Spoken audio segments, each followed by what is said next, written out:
Yo, yo, yo, here we go, here we go. We're going to wait for some more people to fall up in here. We got Steve the Dean in the motherfucking building this afternoon. For some of y'all, it might be morning. Real quick, though, before we get into this, let me plug the joint. Women prioritize themselves, but most men don't. Now, let me say this real quick. Here's my caveat regarding that. There is nothing wrong with women prioritizing themselves. The problem comes in at when men don't prioritize themselves. We're going to get into this again. Women prioritize themselves, but most men don't. Real quick, as Renee P. said so eloquently, thank you for joining, right? Share, hit the thumbs up. We appreciate y'all fucking with us. Y'all can be doing anything else with your Saturday. And it's a beautiful day here in San Antonio. Beautiful day, right? My squad, the Hurricanes, is playing right now. So if you see me looking at the TV over here, I'm trying to watch a little bit of it, right? So real quick, let me shout out some people, Steve. We're going to get into this. How you doing today, my brother? How you doing? I am fine, sir. I am fine. Thank you for having me on, sir. Thank you. No problem, bro. You know what I'm saying? You know what it is. Yeah, I know. Yeah. In our game, I always got to have my partner in crime and shit. Yeah. Real quick, guys, Miles Cunningham will not be here today. You know, he got some things he tending to, so shout out to that brother. Wish him well. Jay Roman, I'm certain he'll come in. He might come in a little later on. But for now, you got two of the game kings right here, myself and Steve motherfucking Dean, right? So, June Sports, Soulmonger, Unique 79, G-Dog UK. We got the brothers from across the pond. Appreciate y'all. Again, Renee P, appreciate you. Frankie Shy, Danny P. Who else we got up in here? Chief Lokes, or Locks, my bad, Locks, Rob Marine, Dark, Potent, Fox, What Ifs. Bro, that's, y'all with these names. No Data, what's good? Blastomatic Diesel, what's good with you? William Aikman, or Ackerman, my bad. Beloved D'Amato, what's good? Who else we got up in here? Joe Blast, what's good with you, brother? Isaac, King Ken, good to see you back. It's been a minute. Limitless. Okay, so we're about to get into this real quick. We do have a couple of Fat John, what's good? We do have a couple of clips we're going to show you guys. Also, I'm going to show you a Facebook post, and we're going to really get into this. Stephen M was good. It's Ray. Is it Ray? Is Reagan? Okay, look, guys, look. Kenneth, what's good? This is what I want you guys to understand. Again, women prioritize themselves, but most men don't. Before we get into these clips, let me go ahead and just speak to that. Linwood, what's good, fam? Here's the thing, right? When we tell you guys things like deal with women strictly on your terms, right? That's essentially what we're telling you. Prioritize yourself. Prioritizing yourself is not about you basically saying fuck women. It's not about you saying fuck women. Now, what it is, though, is you saying fuck what she want. This is what I want.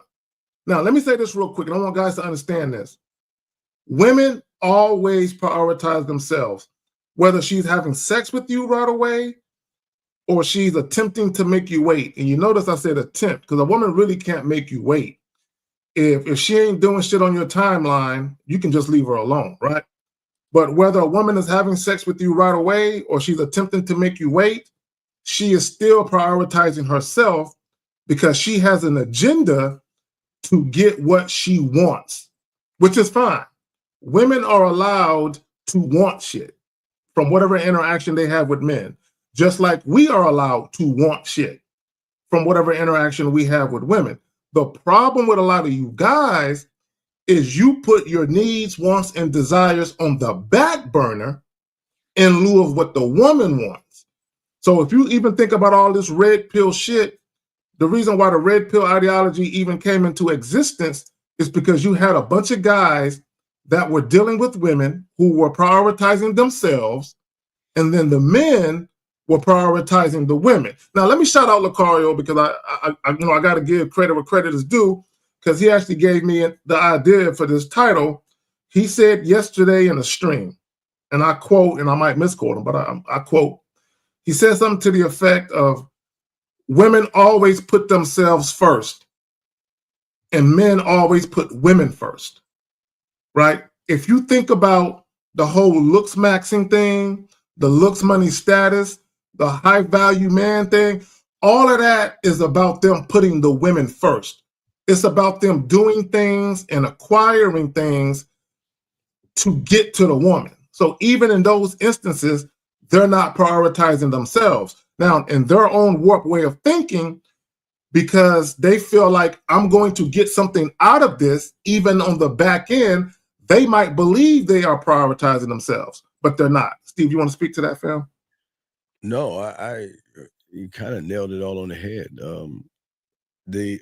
I guess most of these people out here that make the moves that they make today is because of lack of the understanding they have of the game, dog. Without the game, they're always going to follow behind a woman. I mean, it's just inevitable. There's nothing that you can say or do. It's just the rule. I guess that you say it's the rule of the game. Without the game, you're gonna follow behind women. Yes, sir. Yes, sir. So, guys, we're about to go ahead and show you some of these clips. We're going to go ahead and put up the call-in number. So if you guys want to call in, whether you agree or disagree, or if you have some other things on your mind that you feel like you need some assistance with, we got you. Right. So let's go ahead and get into this shit without no further ado. So the first clip up is, let me make sure I do them in the right order and shit. All right, right here. Here we go. Is that the woman you want, or is that the woman who validates your ego because now you feel like you helping? Some of y'all just be out here with up women just so you could say you fixed something. Just for you could say you lead in something. Just for you could say you built something. Because a woman who got all her own together, you can't come in and have a plan for her. You feel? Nah, hold up. Fellas, this idea that you have to have a plan and a way, say that plan and way for a woman who already on her way somewhere. Y'all be too cool carrying dead weight and justifying it off you being a man. Y'all too cool with women who ain't got for you eating off your plate just because you got a plate to provide. And then you the nigga that's complaining 15, 20 years later about how women don't appreciate this. No, you got with a woman that was never grateful. She was needy. You got with a woman who needed it. That don't make you no solid dude. That don't make you no stand up. That make you just like these women we be talking about that don't got no boundaries, fam. You just don't value your wallet enough and don't value your hard work enough to guard it from women who ain't worth it, Brody. So this is what I want guys to understand. And this even goes to the whole provider argument, where guys are talking about, you have some guys that are saying, oh, a man is supposed to be a provider. You're supposed to sacrifice for the woman and take care of the woman. And you put your needs and wants and desires at the on the back burner, while you put her needs and wants and desires at the forefront. And this way of thinking is, if I do all this shit for her in the beginning, she will be appreciative and she'll show gratitude, and I'll get what I want on the back end.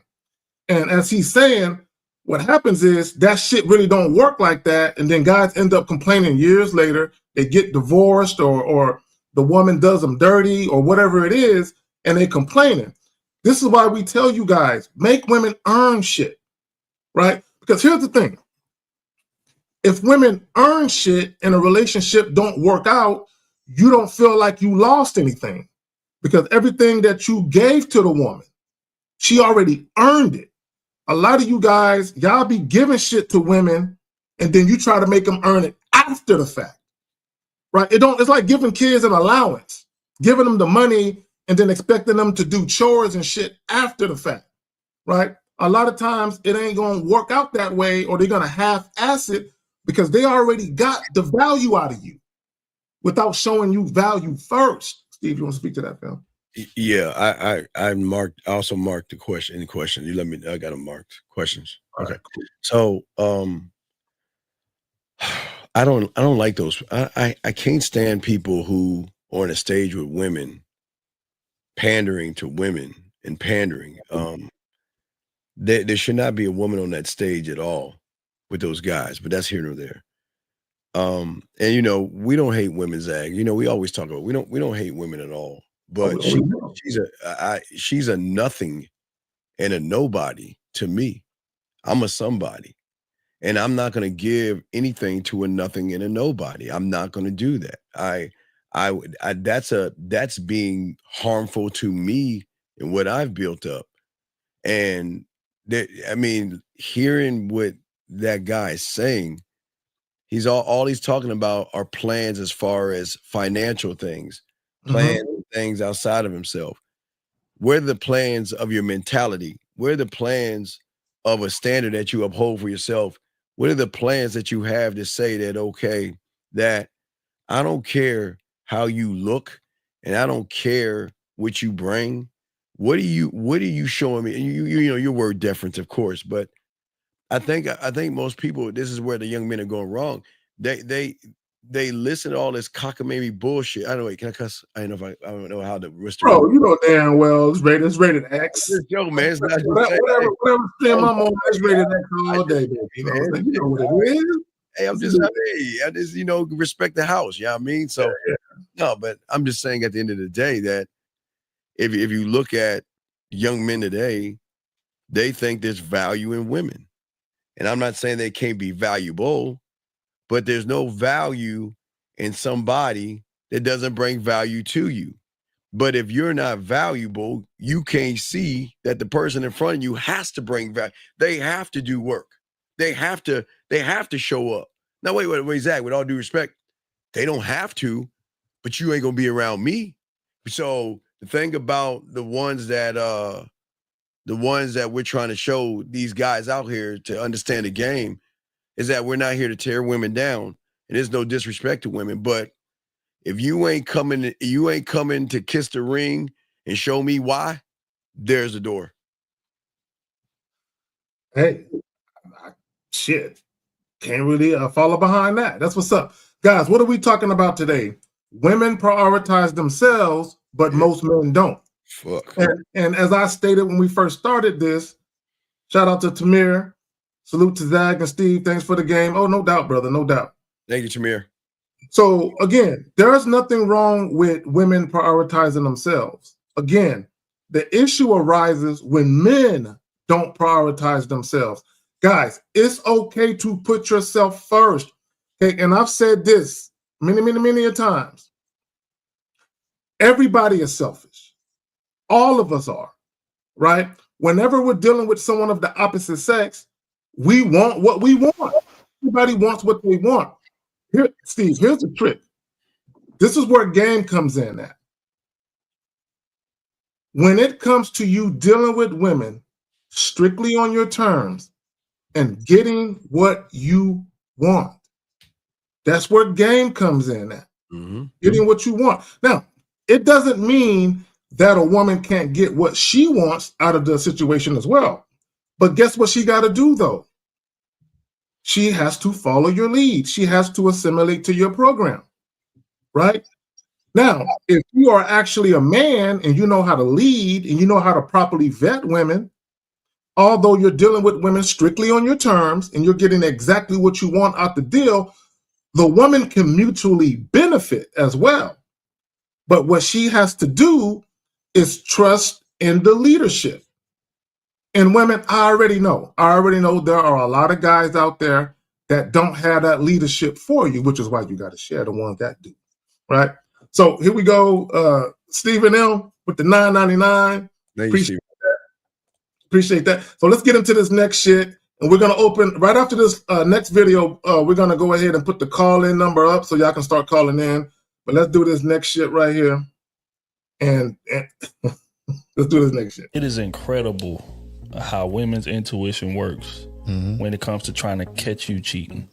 When it comes to going through your phone, something told me to go through your phone. Something told me to follow you to make sure that you was going where you told me that you was going to go. Something told me to check your DMs because I felt like something was going on. But when it comes to a man being unhappy, as long as she's not unhappy, a lot of women will just go along as if nothing is going on. Nothing tells them that they man is unhappy, and I need to get to the bottom of why, even if I'm the reason for it. Would you say part of that is our fault? Like, because I also think on the other side, we may not express that we mad. How many men do you know tell a woman that we're cheating or that we're dealing with another woman? But that doesn't stop her from doing her own due diligence and digging and clawing and going through DMs and creating fake accounts to try to catch you up. And hey, my homegirl that you don't know getting his DMs to try to see if I, like, how many times does that stop a woman from going to do that digging just to check anyway?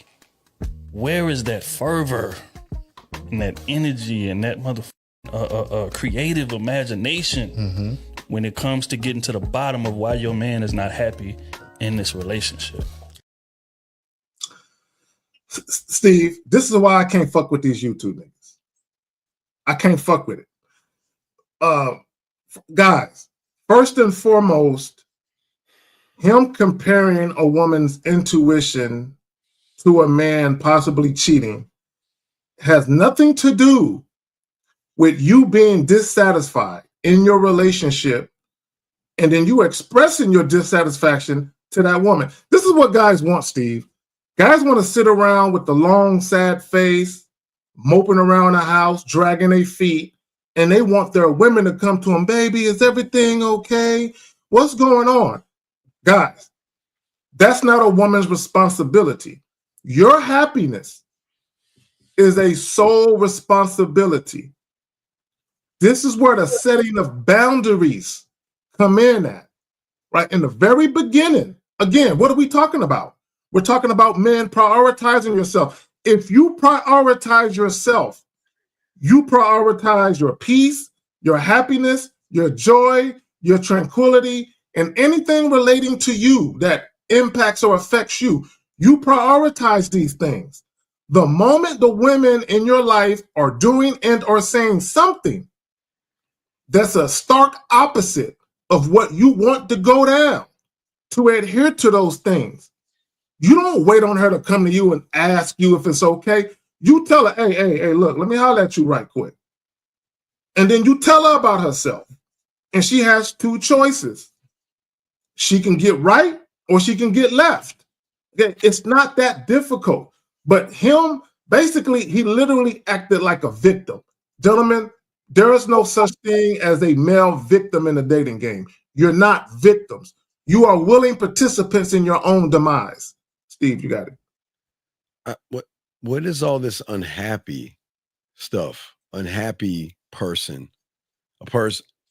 Number one, a woman cannot move a man that way where he finds sadness. A woman should never, this is why, Zach, this is why we say, we love women. We love ourselves more. And you know what? Sometimes you got to charge it, let her go, let her do her thing. You know what I mean? And, if you can find a better person out there, which we know you can't, go find them, right? But a woman is not going to bring pain to my world or sadness.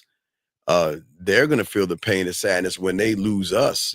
They're walking away from the best thing that ever came into their lives. So I don't see why. Again, I know this sounds real fucked up, but I get more discouraged when I get killed in Call of Duty, lose a game of Madden, or my Cowboys lose a football game than I would a fucking woman walking out that door. Man, that is crazy to me. But anyway, getting back to what they were saying, as far as, I wish, please be super sleuth. Give me a reason to get rid of you. Please try to look and ask questions. Ask me questions. Listen, gentlemen, it is okay, and I know no one's ever told you this. It is okay to tell a woman you ain't the only woman in my life, and she should know that shit when she first meets you. All that stuff goes away, because a woman's gonna recognize a ladies' man. That's it. She knows she's not the only one. The only thing, it's just like the NBA, Zag, and football and stuff, where the wives know when the husbands or the basketball, the football players go out of town, they know they're going to be fucking. They just like, please, just Just don't bring it back to my house. I mean, I know what's going on. I know what you're doing. Just don't make me feel like a fool. You know, just if you're going to go out there and do it, but just don't bring it back to the house, right, Zach? It's the same thing. Gentlemen, I tell all you guys out here, these women are cool with you fucking with other women when you're that motherfucking man. They have no problem with sharing you. They're going to tell you on the front end they would never do that shit. They will share you and be happy with sharing you because they know that a pinch of you is worth more than thousands of them suckers out there, Zach. I didn't mean to go long, but man, I can't hate that shit, dog. I hate that shit. Do your thing. Yeah. So this guy, or I don't know if it's a woman, Tony V says, so a man should have zero compromise. You're damn right. Look, for any woman listening, when you get called a bitch, how do you feel? How do you feel when you hear the word submit? That's exactly how I feel when I hear the word compromise. I'm not compromising a motherfucking thing. No. For what? This is now here's the thing. I want people to hear me on this. When you're the type of guy where you can deal with women on your terms and you can get what you want, why would you compromise? See, the only men that compromise are men that can't get what they want, so they have to bend the knee, they have to acquiesce, they have to capitulate, they have to do things at the behest of the woman. They feel like if I don't, I'm not going to be able to keep her. And since I have trouble getting women, and I have this one woman in my midst now, I got to do everything I can to hold on to her. There you go with the accommodations, with the concessions, compromising, acquiescing yourself. No, I don't got to compromise, right? Again, but I want women to understand this, and I want men to understand this as well. Just because I don't compromise doesn't mean I'm not fair, right? I don't do anything with malice. I'm fair. Now, again, if you're dealing with me, you're going to deal with me strictly on my terms, and you have to understand that. As long as you can buy into that, and you are adhering to the same standards that I abide by, we're golden. Okay? The moment you try to disrupt what I got going on, that's the moment you got to go. Guys, the call-in line is open. Area code 833-859-8744. 833-859-8744. Call in. Ladies, call in too. Right? If you agree, disagree, you got something else on your mind, you want to let it off, by all means, call in. If you got a question, put a Q in the chat, followed by your question. Yeah, I don't know what Tony, I think that's a woman. I mean, I don't think men I think that's a woman. No, a man does not compromise. The problem is you've been with too many people compromising themselves for your pussy and trying to fuck you. So your pussy has no value in my life. Your body has no value in my life. So I will never compromise anything when it comes to you because you're not worth it. And that's not, listen, please understand, Tony, it's not saying that you're worthless. It's just that most women out here assume that most people assume things. But sir, we do have a call if you want to take the call. Yeah, let's get it. Okay. Area code 678, sir. What's your name? What's your question? Hey, how you doing? How you doing? What's up, you folks? Yeah, Jaheim got it all wrong when he talking about put that woman first. That song, put that woman first. He got it all wrong. Yeah, Jaheim got it wrong when he said put that woman first. See, when you have a woman who has your back, she is showing you deference, humble submission, and respect. You respect that. When you have a woman who got your back and she's holding you down, you respect that, right? But when he talk about put that woman first, he's basically saying all your wants, needs, and desires, you put them shits to the side and you put what she wants at the forefront. No, you don't do that. You don't do that. Now, again, there is nothing wrong with women wanting what they want and men wanting what they want. Here's the thing, right? And I want guys to understand something. You can have what you want in this world. You can have the type of relationships with women you want. You just have to be the type of guy that stands on business. And in the midst of standing on business, there are going to be women that you encounter that ain't down to do it your way. And then what happens is a lot of guys, they bend the knee because they don't want to lose the woman. But when you are gamed up, what you do is you're like, oh, you don't want to do it my way? Oh, okay, there's some resistance, there's some trepidation, there's some reluctance. Well, let me go ahead and let you go. Because there's a guy out there where you can insert or interject your agenda and he'll follow your shit. Now, that doesn't mean that a woman doesn't have a voice. She most definitely does. But here's the reality of it. And women ain't going to like this, but this is the truth. Your voice needs to be in alignment with my vision. Your voice needs to be in alignment with my vision. Now, if we're talking about doing something and you have a better idea than I have, I'm gonna hear you out. And if your idea is better than mine, we're gonna go with yours. Again, I'm fair. Steve, you want to add to that, brother? Ifosa, why are you calling us about that statement, sir? What's the question? What is it? Do you have a question, sir? No, I mean, I just want to know what those are that. That's all. Okay, Ifosa, do you see where the problem is then? What? Well, the problem is you have a lot of problems, and yet you're calling us about a song versus what about the song of Ifosa? That's not even in the top 10. What about the song of Ifosa that does the song called Ifosa's Worth, Ifosa's Value, Ifosa's Standards? Where is that top 10 song at? I'm not laughing. That's what I'm saying. So don't you think Ifosa needs to talk about Ifosa? And we're learning how to arrange, compose, produce, mix an Ifosa song called The Track of Me, Myself, and I? Yeah. Well, then why are we talking about somebody else versus talking about Ifosa? I don't see your thoughts. That's all. Ifosa, this is a teachable moments. Everything Zach and I are doing are teachable moments. This is the problem. And this is why women run all over y'all. Y'all think about everything fucking else besides yourself. This is what I'm saying. Y'all leave yourselves open to women because all y'all do is talk about everything other than yourself. So, Ifosa, it's fine. If you want to talk about music, go ahead. But just remember, you can't come complaining to us when a woman walk all over your ass, dog. You won't walk on my ass. They won't. No. All right, man. I'll take your advice. I'll take it. All right, folks. Good luck to you, my brother. All right. So, real quick, shout out William Kime, Unc, Steve, the true Godfather. Thanks for paying someone's phone bill. I found the channel, and now, in my humble opinion, the best sermon is Real Gain No Theory at noon Eastern every Sunday. If anyone asks for receipts, here you go, cigars.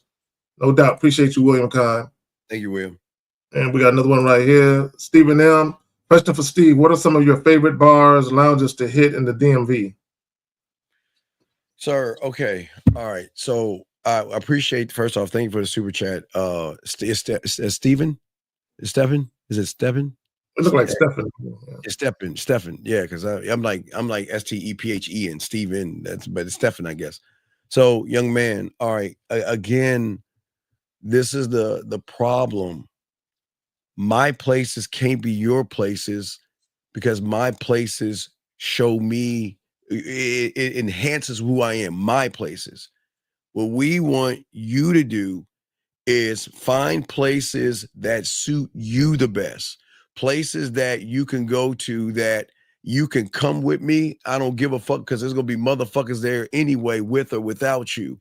Places that you need to find. See, if myself and Zag gave you a place, you can't go there because you ain't representing myself and Zag. So what you got to do, remember, it's a thinking man's game. And I appreciate the super chat, but you should say, well, Steve and Zag, this is the place I'm going to.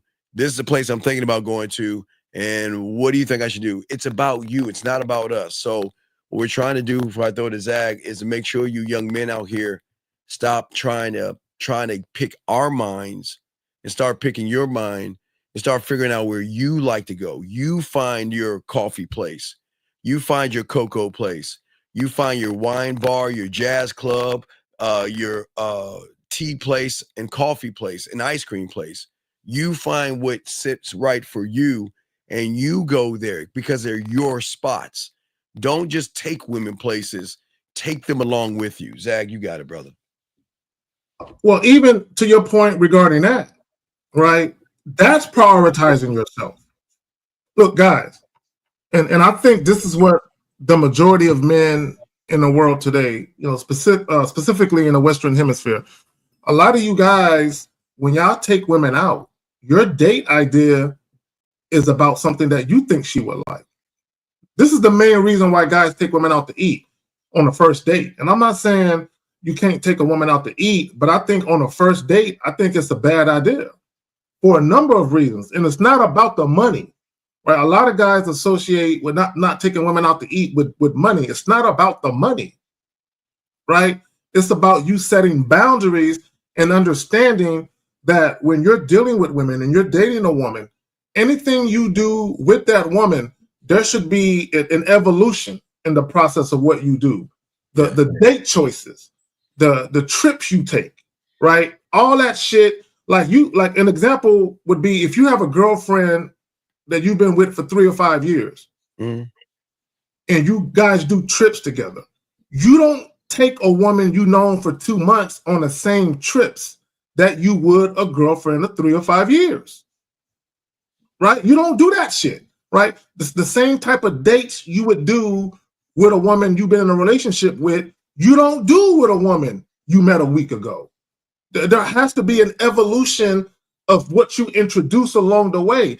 This is how you establish healthy boundaries, and you let the woman know, depending on what you mean to me, it's going to determine what we do. But you have to show improve along the way. Are we good on calls? Because I want to segue into something else. We're good on calls. You have questions still. You have some questions here. Yeah, we got some questions. Let's get to your questions real quick, because there's something else I want to show y'all. It's a Facebook post that kind of goes into what I was just talking about. But let's do this right here. Oh, see, put that back up. Put that back up, the one you had. Okay. So he says, I have a woman that I'm interested in and won't go out on a date unless I tell her what to do. Bro, you got to call in, because I really don't understand your question. We need more context. Please, again, it's free. Call in. Yeah. Or redo your question. That way it makes sense to us, because I don't understand what you're saying.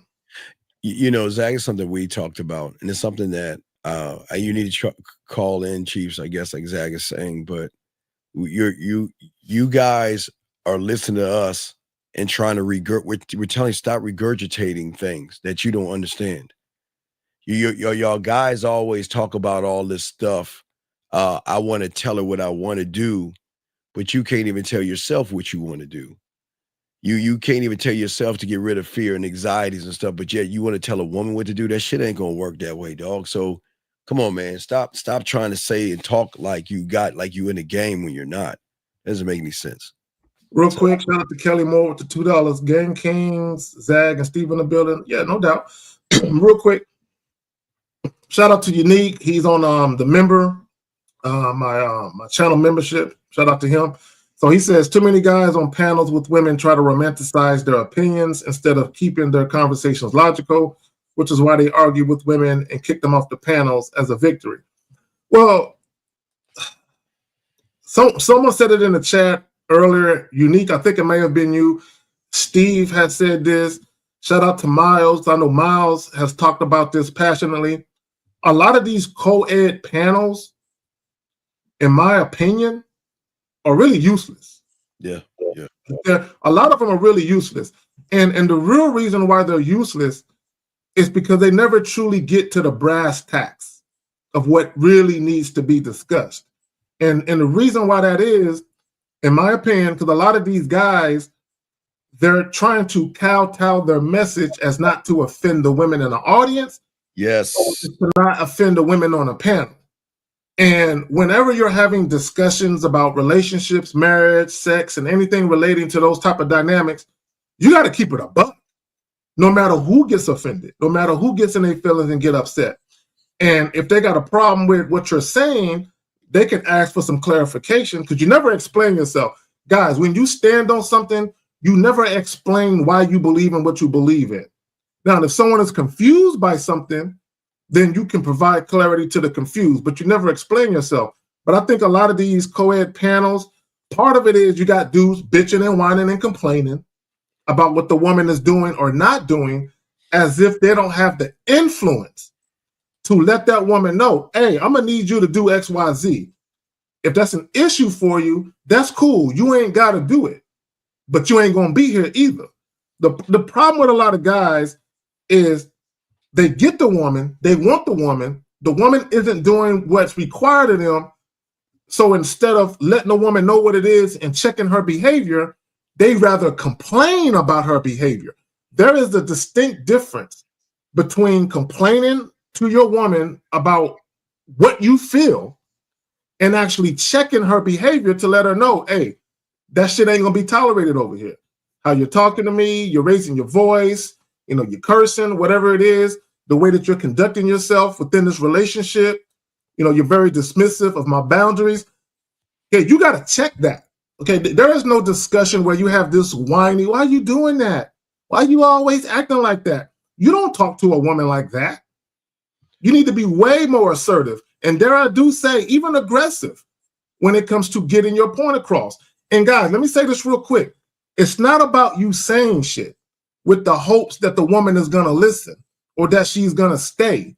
It's about you saying shit so she knows, hey, I'm letting you know, this is your chance. This is your chance to get your mind right. Because after this, there's a consequence. Right now, I'm just talking to you about it. But after this, there's a consequence. And that consequence could include me just not fucking with you no more. Zach, Chief, we got two more questions, and Chief replied back. So which one do you want to pop? The two questions or Chief's? Yeah, grab the one that Chief replied back. Since we're on his shit, let's talk about that. So he says, Zach, the woman refused to go out on a date with me unless I tell her what I do for a living.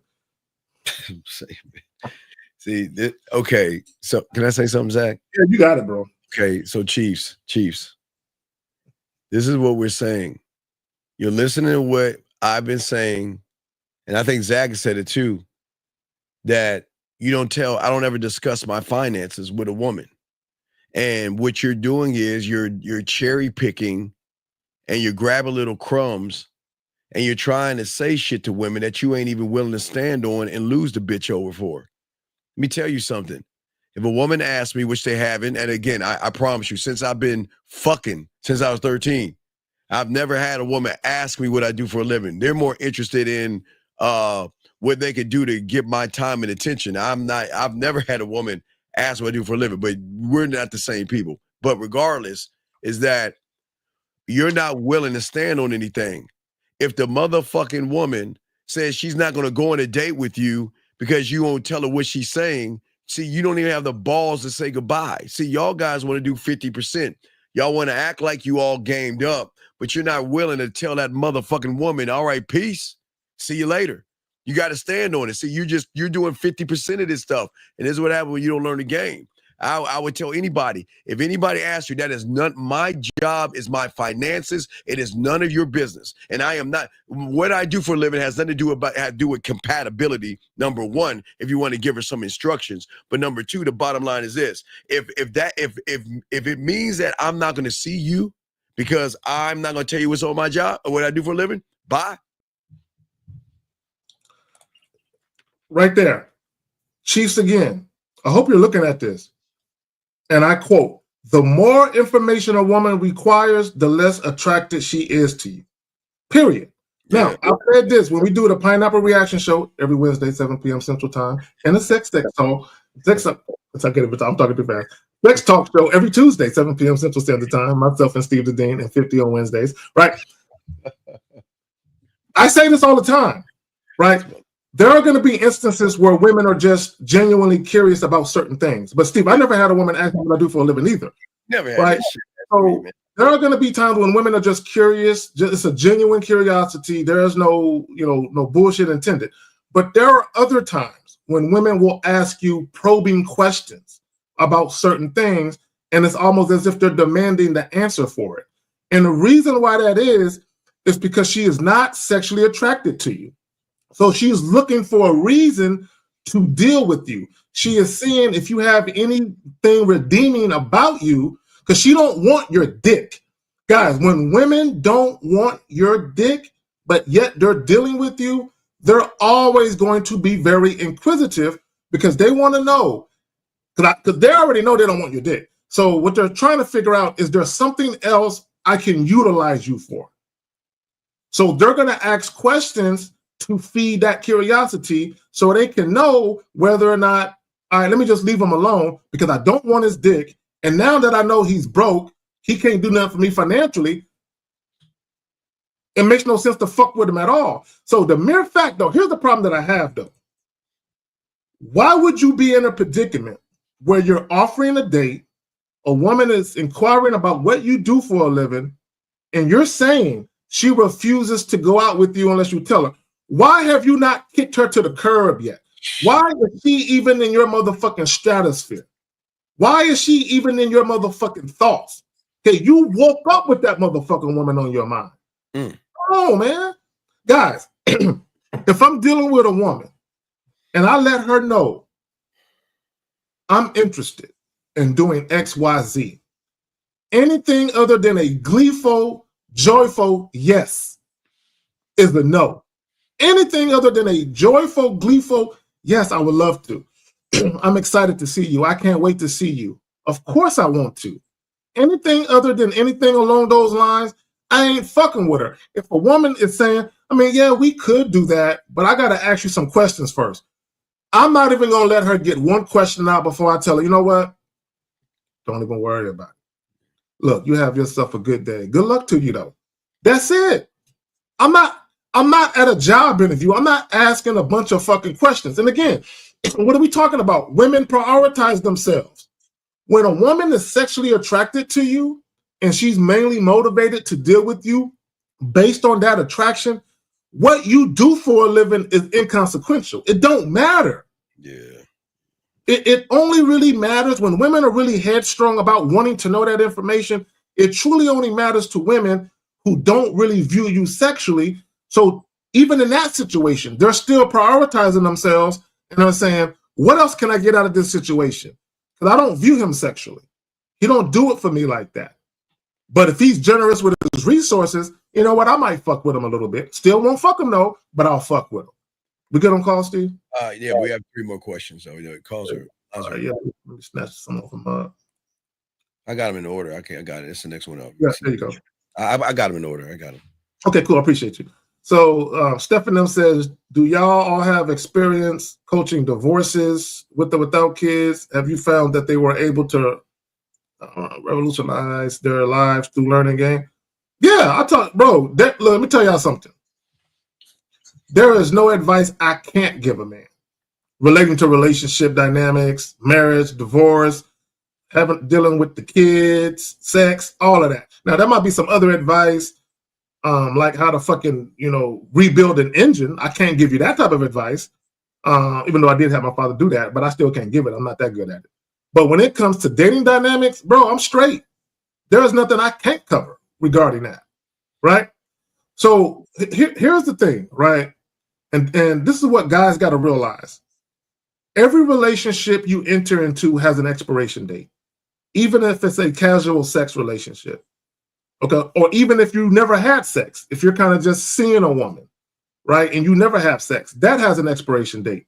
A long-term girlfriend-boyfriend relationship has an expiration date. A marriage has an expiration date. Now, some people are fortunate enough where they stay married until one of them dies. Well, that's your expiration date. That motherfucker croaked on you, right? It's over, right? And I don't mean to be, coarse about the shit, but it's true. It's over, right? So everything has an expiration date. So in my opinion, as a man, you should always be mentally, emotionally, and financially prepared for any type of thing that happens in your life, including the prospect that a relationship can end, specifically if you're married and or if you have children. Steve, you want to speak to that? So we have experience in everything. We've been doing this for decades. I've been over 40 years doing this stuff. So I've been, doing this, since like the 80s, where I would do it for like some lunch money or some candy or so, I was always teaching. So we've always been teaching young men. But I think the question that you're asking is kind of a problem because you're asking for the majority, not the you. And you're saying that have you found that they were able to revolutionize their lives to learn the game? No, you can't revolutionize your life when you think divorce makes you. Divorce is something that you've done. It's not who you are. It's something that's happened in your life and in your past. So once you get with someone that learns, can teach you game, then you'll be fine. You'll see a different interpretation. But um, the question you're asking, and it is a respectful question, but it's a disrespectful question because it's saying that the people who know more than you have to prove themselves to you. And it's no knock on you, young man. It's just people. Sometimes people ask the question, they don't realize what they're asking, but sometimes you need to listen. And when you listen, you can tell the people that you're talking to know what they're talking about. So you wouldn't have to ask, like, do they or can they or will they?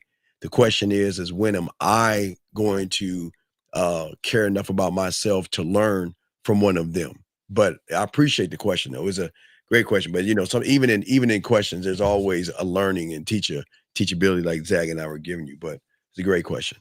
Let's get to the next one. All right. So Tom says, why a woman 7 months ago that I gave my number to send me a picture of her, I immediately set something up and she will have to talk with me a little first. What should I do? Yeah, see, prioritizing women, Steve. See, every time we do a show, we have a title, inevitably someone's going to ask a question, someone's going to call up, and it's going to give that title credence. Guys, why are y'all sweating these females? Listen to me, guys. Listen to me. This is why you guys need coaching. This is why a lot of times when we answer y'all questions, it's really not enough to assist you. You need one-on-one coaching from the ground up. Right? Here's the thing. When you actually got some self-respect, when you love yourself, this is why Steve asked you guys, why do you hate yourself? Tom, why do you hate yourself? Right? When you have self-respect, when you love yourself, when you have a sense of self-worth, when you deal with women, you are a stickler for sticking to the script. How you run your shit is how you run your shit.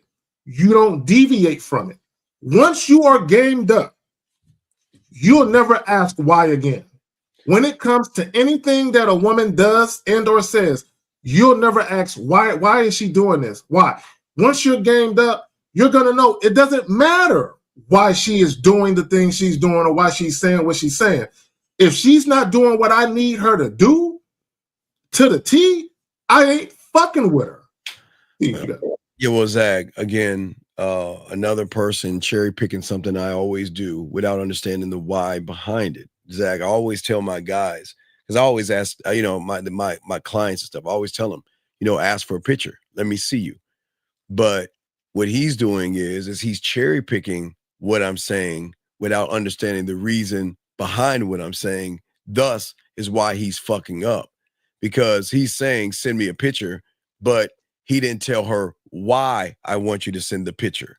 Number two, when I tell a woman to send me a picture, I'll tell her why, because I already have the next move already locked in. It's just a choice. Do I want to say something smooth? Do I want to say something seductive? Do I want to say something kinky? Do I want to say something nasty? Do I want to say something dirty? Do I want to say something fun? Do I want to say something to make her smile? Do I want to say something to make her blush? So I already know my why, but you're just trying to steal things and trying to do it. And that's why when she challenged you, you didn't stand on it by letting her know why. And here's the thing. You're saying the problem is that you're stealing what we're teaching. And then when you get challenged on it, you don't know what to do, because guess what? If you're going to play man, you better be man. I'm telling you right now, because what these women are not fucking around. See, you're saying something and she's like, okay, wow, that's cool, right? Okay. But she says, you know what? She says, you have to talk to me first. You want to know why, Zach? Because this is what women got to do. And I keep telling y'all guys, they have to, I've been teaching this since the 90s, Zach, bite the gold. A woman needs to bite the gold to see if it's fool's gold or the real deal. And the reason she did is she challenged you on what you said to see if you were a fake, a fraud, and a phony, which you are, because you have nothing to say behind that. Because if you were actually talking to her, whether it's land, sea, air, and space that I teach my guys, she wouldn't be questioning the thing that you're saying to do, Zach. So this is what I'll do. Let me throw this up there. Let me throw this up there. There you go. Deal with women only on your terms. I left out on, but y'all know what I'm trying to say, goddamn it, right? Deal with women only on your terms, because you're saying, oh, she wants to talk a little bit. Again, prioritize yourself. What do you want? Tom, what do you want? If you don't want to talk to her a little bit, that's the answer to your question. If you want to set up the date and either she says yes or no, that's the answer to your question. But Zach, even if she wants to talk, you want to know why he's not talking? Because he doesn't know what the fuck to say. I agree. They're so used to cherry picking the game from us versus learn the game that now when he's challenged, he's asking, okay.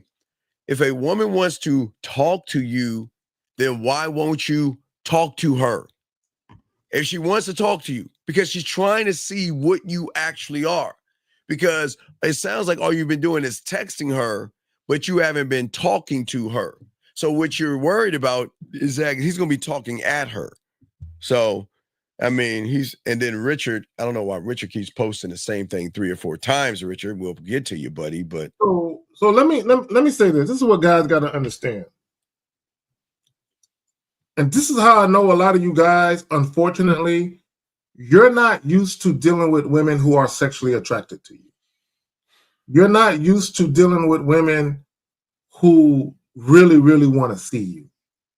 They don't want to talk on the phone. They want to see you. Now, they will talk on the phone until they can see you. But if they had their choice, they would much rather be in your physical presence than talk on the phone. Guys, listen to what I'm telling you. And again, women prioritize themselves. If a woman views you sexually, if she's feeling you, the only way for her to quench the thirst of her curiosity is to see you, is to be around you. So she's going to seek to make that happen as soon as possible. Not for you, but for her, because that's what she wants. It just so happens to be something that you want as well. And that's the key. Yeah. Only deal with women that want what you want. It's not that difficult. See what it is, Tom? You probably ain't dealing with no other chicks. You probably ain't fucked in Lord knows how long. So you're trying to figure out a way, how can I see this woman and eventually get her in my bed? The answer to that is never. She is not sexually attracted to you. Guys, if you're on these online dating sites and you're trying to pull a woman off so you can set up a date and she's telling you, well, let's talk a little bit more here on a dating site. She just wants your attention. She doesn't want to see you, because if she wanted to see you, she would. It's really that simple. Y'all are making this shit complicated. It's really simple. Woman is attracted to you. She wants to see you. Woman is not attracted to you. Her seeing you is secondary. We have a call, area code 785. What's your name, sir? And what's your question? Hi, can you hear me? Yes. What's your name and what's your question? My name is Jalen, and I know you guys give a game on how to like market yourself and sell yourself, and I know it can translate to other endeavors. I'm on my way to like a product expo where people are going to be coming. I'm going to have to talk to them and stuff like that. What tips could you give me to really market who I am, my personality, to where they like buying into me rather than just like the product? What is the product that you're selling?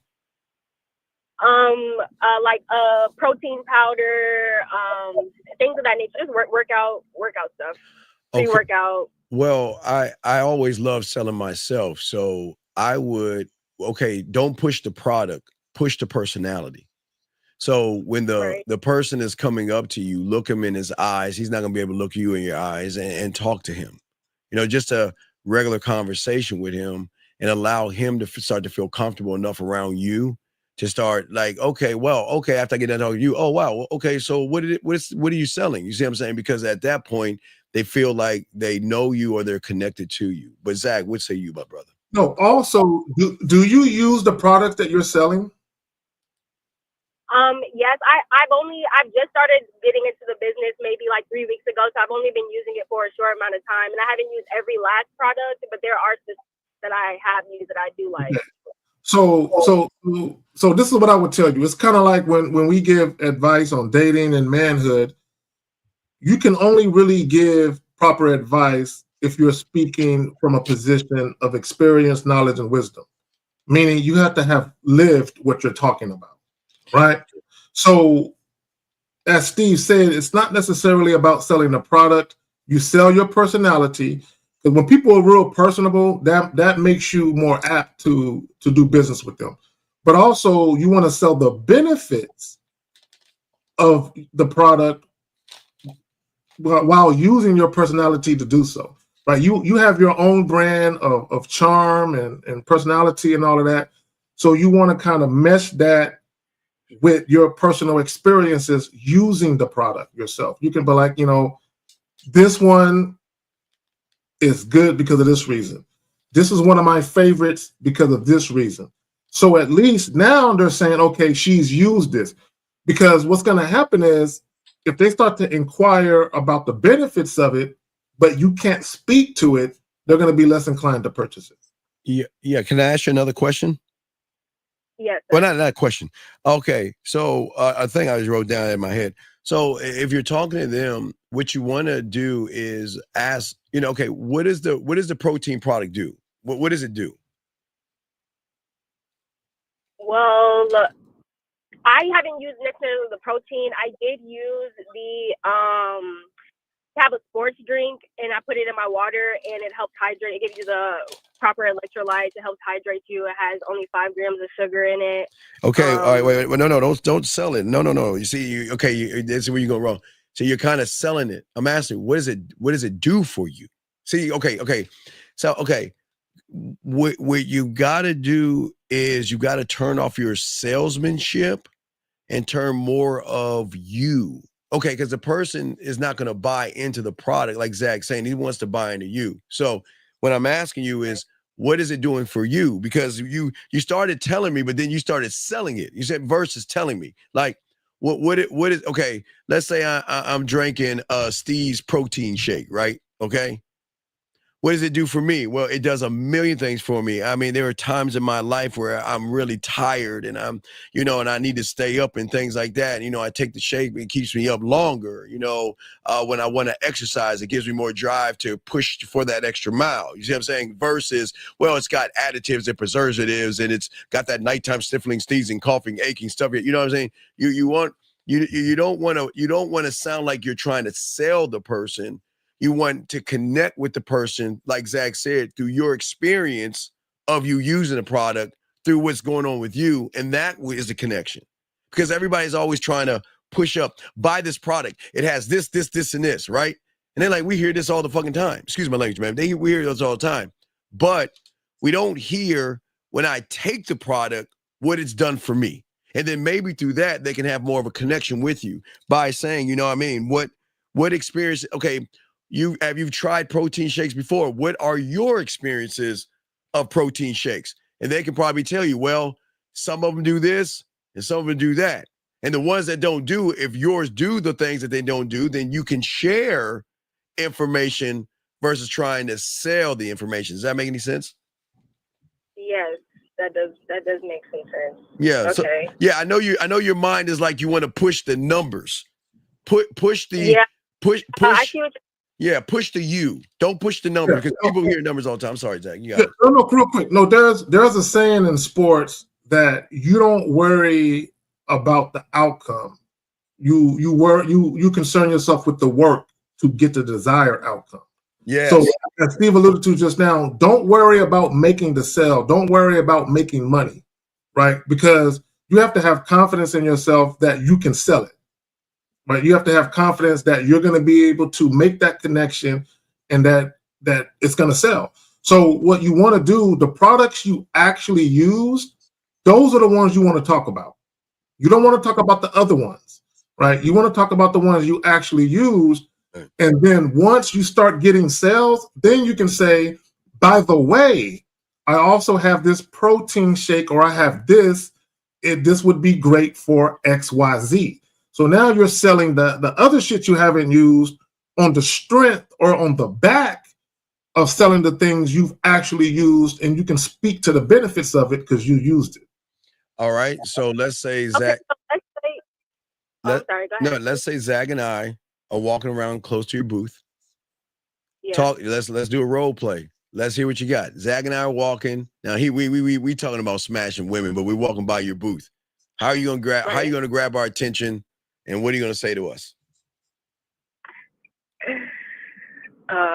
It's not an answer. Come on. Okay, wait. Okay, I got you. You got to remember, we all about, we tough on the guys, so don't we're gonna be tough on you. There's no right. You got to be ready. We can't get ready. You got to be ready. So ain't no So Zach and I are walking. We talking about, yeah, man. You smashed last night. Yeah, okay. And then we walking by you. All right, what are you doing? We're like, hey, y'all look like y'all work out. What's up with y'all? What y'all got going on today? Or something like that. Like, you're like, what y'all got going on today? Y'all look good. Y'all look like y'all work out. What's up? Okay. What's the next thing to do? And then if so you guys might stop. You know what I'm saying? Look at me, and I'll be like, and my guy, Okay, wait. You have a body. Wait, you have a nice figure. Am I correct? You got nice ass and titties, tight body, right? Sure. Okay. Well, no, I'm just asking because we're gonna be looking at you. You know how guys is. I'm gonna be looking at your body, so we're gonna be looking at your body. But what is the next thing you need to do after you caught our attention? What's the next thing you need to do? I do not. Okay, you're a stranger to me, right? You're still a stranger. So how are you not going to be a stranger by doing what? You see, introducing myself. Right, because it makes it more. Now you're becoming more personable to us at that point. See, you're not right now. If you're just talking to us, I see you as a saleswoman who has a nice body. That man, I would like to hit that, right? I mean, that's how guys think. Now, you want to get us off of that by doing something that people don't do, is then introducing yourself. My name is, and what's your name, and what's your name? You know what I mean? I can jump to introducing myself. Right, you got to jump to introduce yourself, and then after the introduction's done, then okay, now this is a market of people selling protein shakes all over, right? Or is it just where is the venue? Workout product, pre-workout, post-workout, protein, stuff to hydrate. Like, you know how Gatorade has stuff you can put in your water to help hydrate, electrolyte, stuff like that. Well, what about your workout? I mean, you can, to start the thing going, like you said, it all comes down to workout routines before and after, yes? Yes. So in order for us to know before and after you introduce ourselves, it's okay to ask, is it okay if I ask, what's your workout routine like? You see what I'm saying? Because at that point, Carrie will tell you something, I'll tell you something, then you can then lead us where you want to go based off of what we're saying to you. But at this point, it doesn't feel like you're trying to force, it's like, like you know how you're walking down the mall. I'll give you an example. How many times have you walking down the mall and you see somebody with a clipboard and they're coming towards you like, oh, no, I got time, right? Why? Because that person didn't make it personable enough for you to stop. So once you introduce yourself, then you can say, well, can I just ask you a quick question? What is your workout routine like? So then at that point, then they will feel like that you're not, it's like, wow, they're like, man, look at them titties and look at that body, but wow, no one's ever asked me that question, because it seems like they don't care. It seems like they care more about pushing the product on me than ever just asking about me. And that's, go ahead, Zach, you got it, brother. I'll give you another one. So some of the products that you're selling, do they boost your energy or anything like that? Yes. See, you can utilize that. So now you said earlier, you gentlemen look like you guys work out. So another way you can do it is, you gentlemen look like ladies' man. So I want to introduce you to this product right here. It's good for stamina and endurance, those close encounters. Wink, wink. Yeah, there's a million ways to do it, but you do understand. Listen, you have to understand. They're looking at you as a sexual object, okay? You have to know that, right? I mean, that's the truth. Do you understand that? Okay, I'm just, okay, that's the truth in the room. But like Zach is saying, is that hearing that from a woman is going to pique their interest to say, okay, in their mind, commercials, the reason why they connect to people, because in people's minds, they think they got a shot of smashing that woman on TV by drinking that beer, putting on the cologne, or driving the car. That's how the marketing advertisers get them.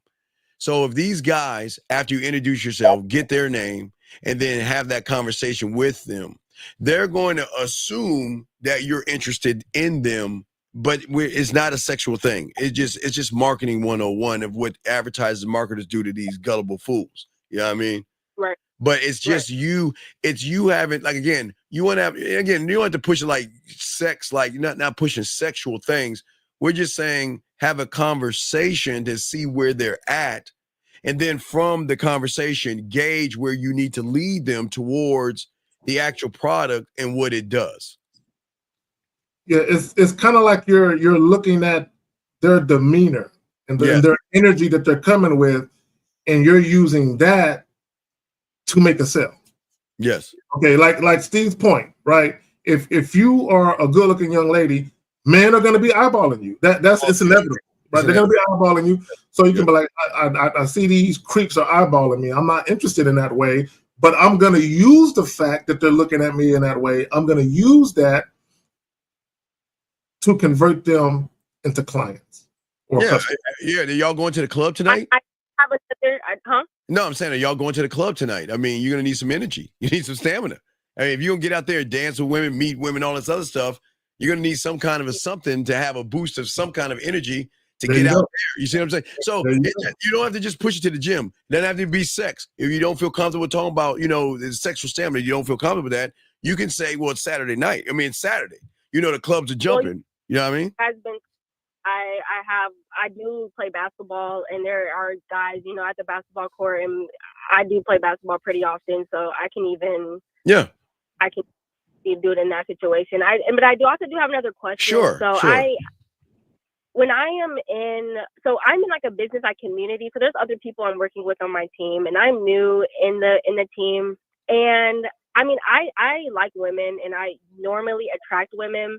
Now, a lot of the times when I'm in these situations, like, these people are married. There's a lot of married couples and stuff. And I will start seeing like little signs that, like, sometimes the women will say certain things to me or do certain things. They know I'm gay and stuff that kind of seem a little like, why are we doing that? Or like, are you flirting with me? Like, because like I can actually come off as flirtatious or seductive in a way. Okay. And like start responding to me, and I don't want to end up in a situation like ruin the vibe, or like, because we're a team, so sometimes I don't know how to like operate in that, because I don't want to act weird or distant or something towards them, but like, because I naturally am like a cool, like, like very inviting person, and so sometimes I feel like I can end up in a situation that might be a little sticky, if that makes sense. Okay.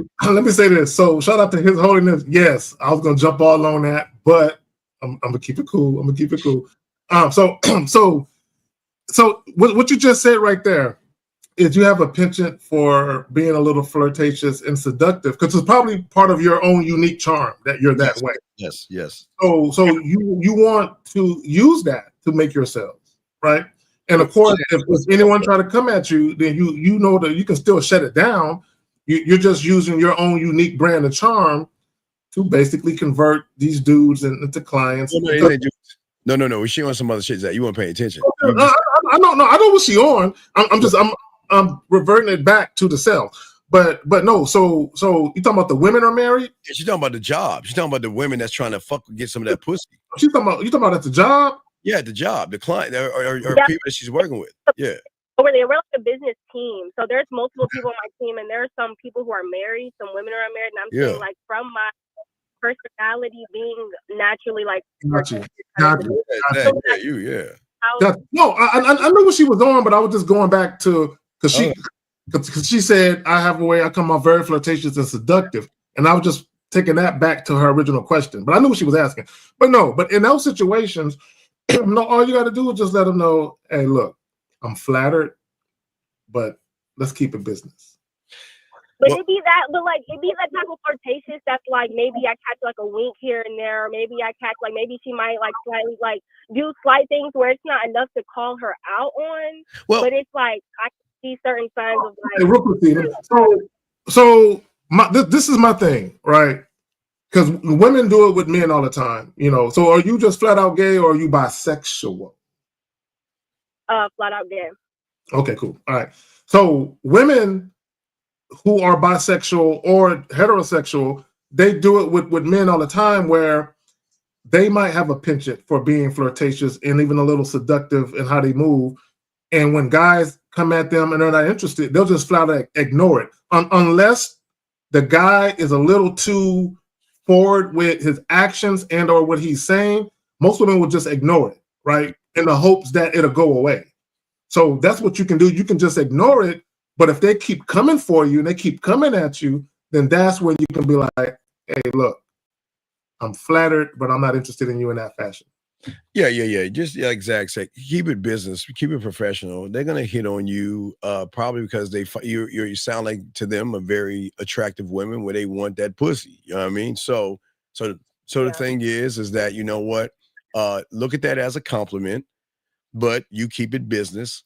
But what I'm saying is that when they make those gestures, don't giggle and smile, because what you're saying is you're egging them on. You're saying that you like it. You're saying that you're coming to you like it. Right. I know. It's so difficult to not do that though, because it just like it would just take some of the times it takes me off guard to the point where like they're just like, oh my gosh, like you have such a pretty smile, like oh my gosh, you're so like thank you. Like, no, thank you.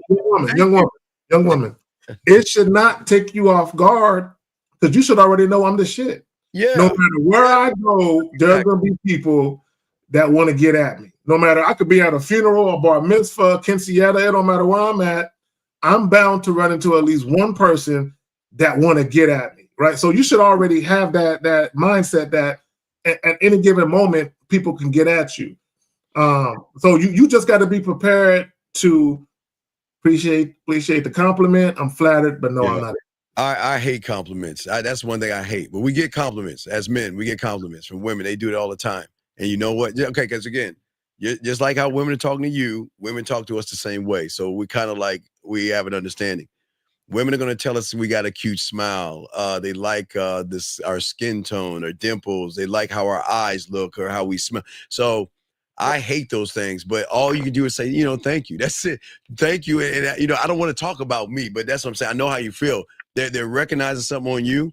So just say thank you. You know, thank you. You know, and that's it. You know, I appreciate that. That's it. And then cut it off and then keep moving on. But you got to understand that comes with the territory. When women are actually fucking with you, because we're all in the same lump right here. We're all lesbians. We're all lesbians. I love being a lesbian. So I watch y'all all the time, so I already know. I know Stevie's saying that all the time. I'm a lesbian. You already know. So, but the thing is that we get compliments. See, we get compliments. So I don't like them, but I'm not gonna. I'll say thank you and I appreciate it, but I don't want to go into it because I'm an arrogant person. I'm arrogant to myself, but I don't like compliments. But I get them. Zach gets them. You're getting them. But when you're at work getting them, make sure when you get them, just let them know. Say, you know, thank you. I appreciate that. That was very nice of you to say that. And then move forward.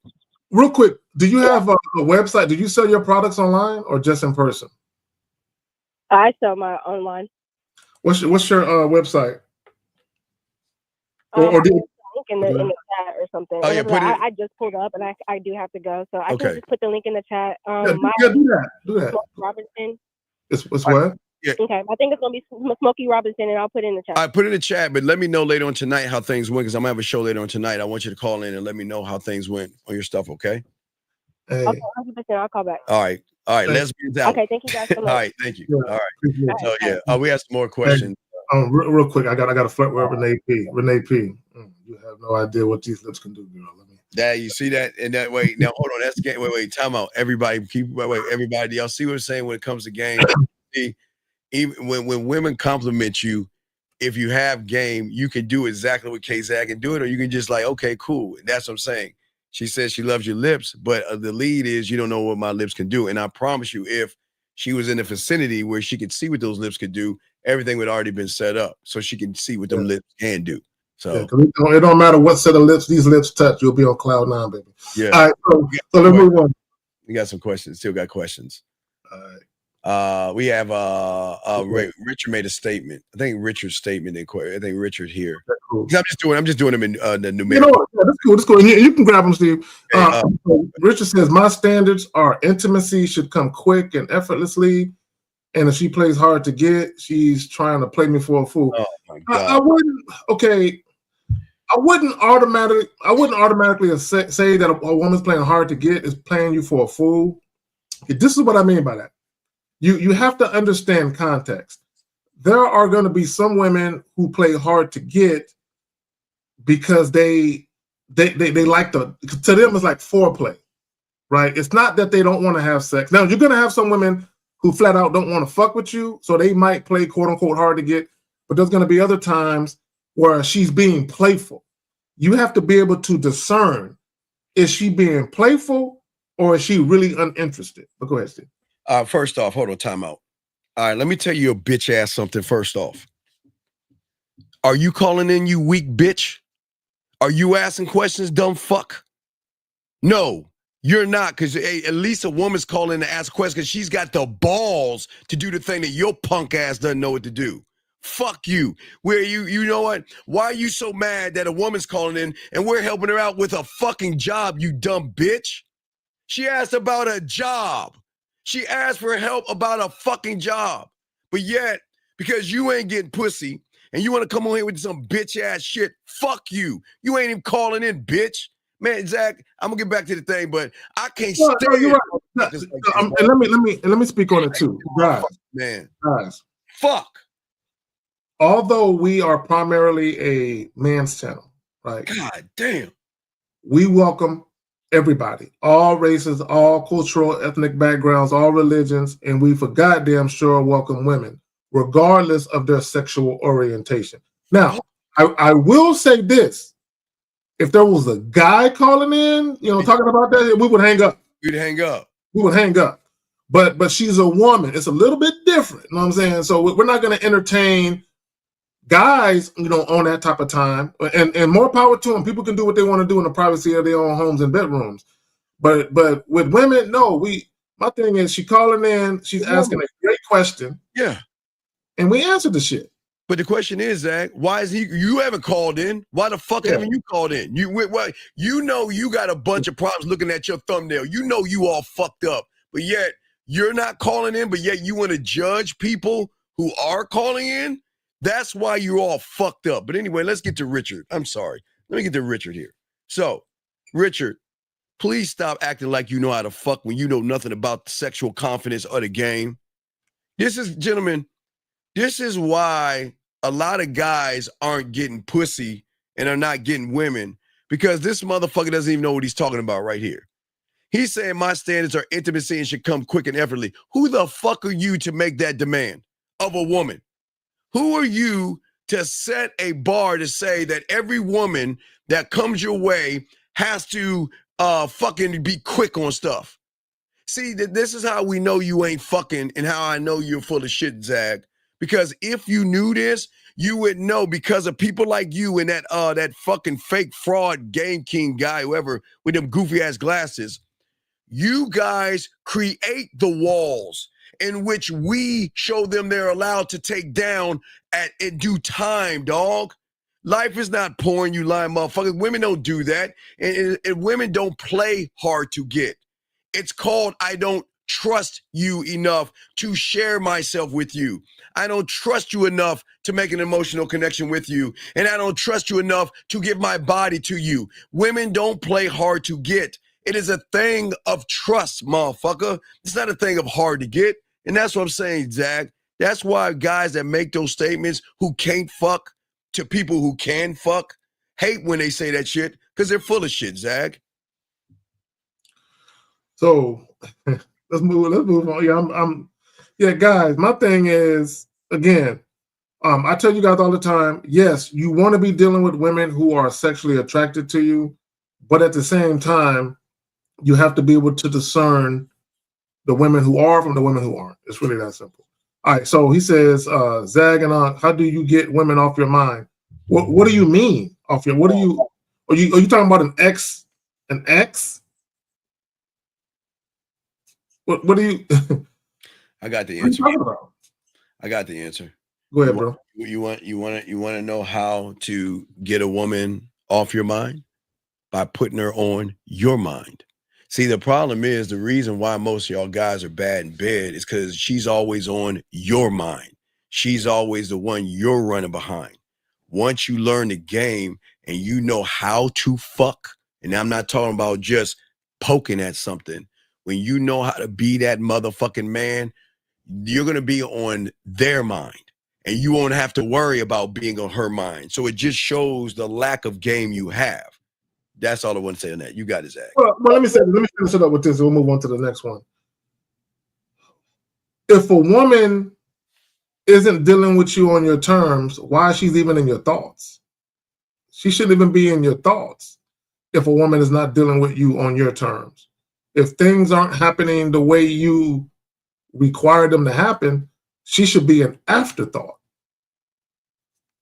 That's all I'm gonna say about that. Yeah, y'all don't understand. Y'all, okay, gentlemen, you all are products that are selling yourselves, and that's what I'm saying. You just got to understand, and you should know what you are by how women are moving around you. When you are gamed up, one thought, one mind, one way, you don't have to worry about being on a woman's mind. Because let me tell you something, they ain't thinking about you. That woman that you're thinking about, she's thinking about a guy like Carrie K. Zach and I, and wondering if she gonna really get a pussy up tonight. And she knows if she do it, she gonna fall in love with that dick. She ain't thinking about you, but yet you're thinking about her, which shows the lack of game you have. Zach, are you ready for the next question, buddy? Yes, sir. Let's get it. All right, guys, lines are open. Put a cue. We got your questions. He says, okay, that was her right there. She says, how do you truly sell yourself, market? Okay, we answered her question. That was her. All right, here's another question right here, sir. So he says, listening to you guys made me reflect on my past blunders with women, and I see where I messed up. I know Steve touched on pointers from his mentor, Zach. What about pointers from your mentor? I really didn't have a mentor like that. A lot of what I learned was from either trial and error, and or I would see things happening with other guys, and I would always say, that would never be me. That was, even people that I'm related to, when I would see shit happening and the way they were conducting themselves because of the women they were dealing with, I would say to myself, even before I had sex for the first time, right? I would always say to myself, when I was 12, 13, 14 years old, I would say to myself, I'm never going to be like that. I'm never going to do that goofy shit. I already knew shit was goofy at a young age. I could just tell shit. I didn't want no parts of that. So as I grew into myself and got a little older and all of that other stuff, I had already decided there were just some things I was never going to partake in or allow to happen when it came to women. But I didn't really have a mentor like that. Zach, what I don't like is people like trying to show off to the class when they're not doing anything and they just say things that they don't mean. This is a lie. Come on, dude. This is not real. I mean, you see, okay, men that actually make a woman's legs feel like that know why their legs are feeling like that. And if you're asking that question, you're lying right now, young man. Nobody said that shit to you, dog. Come on. And not only that, men who actually know what they're doing in bed, and they've had many of women feel like that. Yes. We already understand it's not new to us. So it's no need for us to really, really speak to it all the time like that because it's not new to us. It's almost like, okay, it's like walking or breathing air. So the fact that you're talking about it, it's either new to you or you're just talking shit. You know what I'm saying? One of the two. Yeah, I just think he's talking shit. He ain't serious about that shit. Here we got another one right here. So he says, what if a woman brings up what she does for a living in the conversation without you asking and wanting to know? Come on. Guys. Okay, I say this all the time. Women are allowed to talk about whatever they want to talk about. Right? If you're out on a date with a woman, you just met a woman face to face for the first time, you're talking on the phone with a woman, messaging, text messages, whatever the case may be, women are allowed to talk what they want to talk about. Yeah. I want to I'll say that. Yeah. All you need to be focused on is the task at hand. What do you want to do? See, when women are talking, you know, a lot of times you want to let women talk because sometimes they'll reveal things that you need to know. But a lot of other times when women are just talking and they get a little diarrhea of the mouth and they're just talking, you need to learn how to redirect women back to the task at hand so you can get her back where her mind needs to be, which is on y'all making something happen. You just have to know how to, without being rude, you have to know how to redirect her and get her back to the task at hand. That's all. Yeah, well, and hold on, 407, 1 second. Well, again, Ben, the thing, All the task at hand, Ben, that you're not looking at as leading the woman.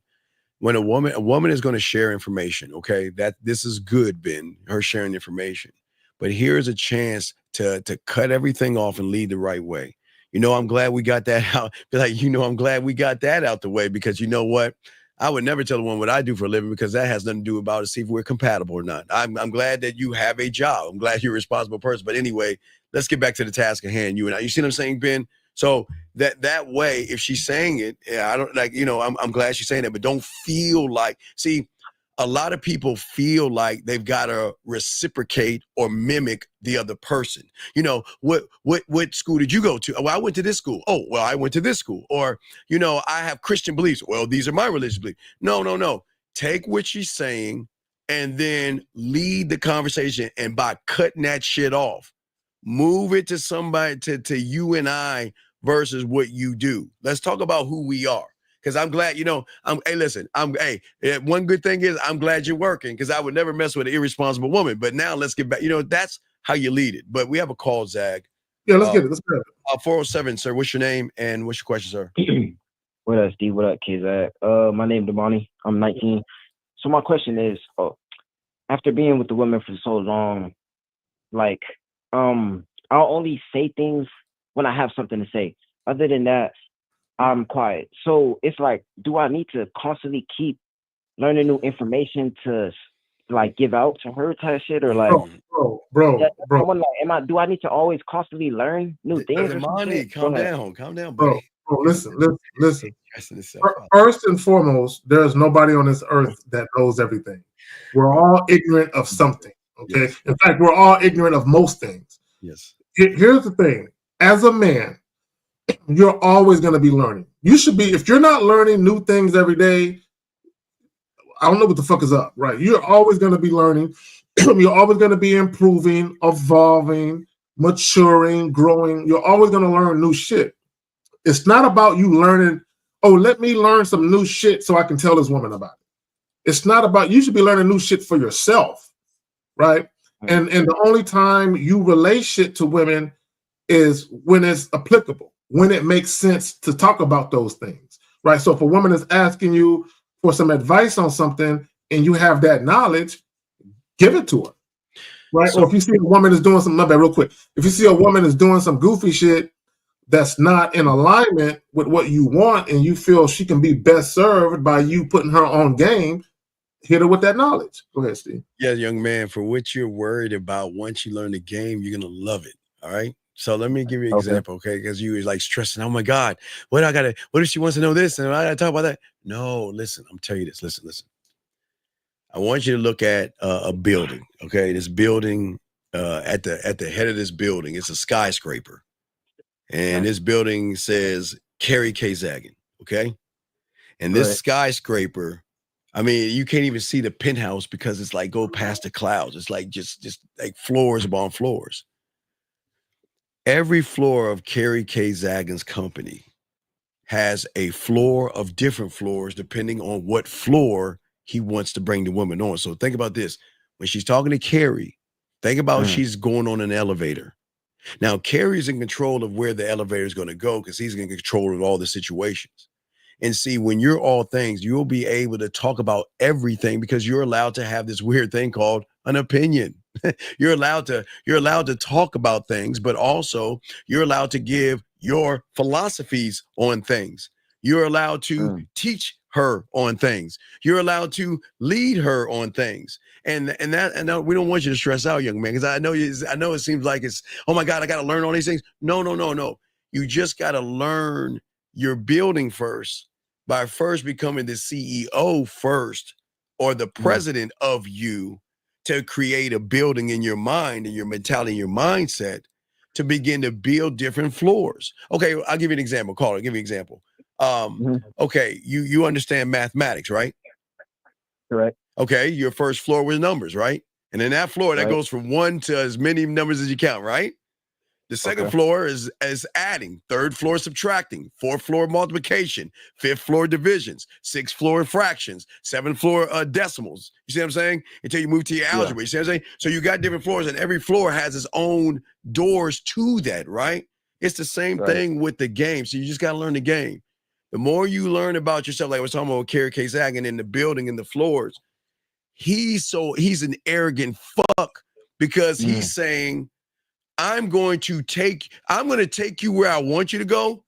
And you don't even know you're going to go there, but you're going to want to go based off of the conversation we're going to have, because I'm not a, a shopping center, a shopping center is just one level, right? A one level thing. No, he's a skyscraper of information. And that's going to be the draw in, because it is actually the emotional connection she's having with him through the vast knowledge he's given her. And that's, so don't worry about this. You're going to love that when you get to the game, because you're learning so much at a fast pace and learning about yourself that you can talk about any and everything, include yourself in it, and educate her and elevate her off of the conversation. Zach, I'm sorry, I didn't want to go too long, but Zach, you got it, brother. No, my thing is this fucking echo. There's nothing wrong with being a man of few words, right? But regardless of whether you talk a lot or talk very little, any and everything you say should have a purpose behind it. It should be intentional. Yes. Or you're not just saying shit for the sake of saying shit, right? And this is what you will find. Guys, listen to me, okay? And even women, this can apply to you as well.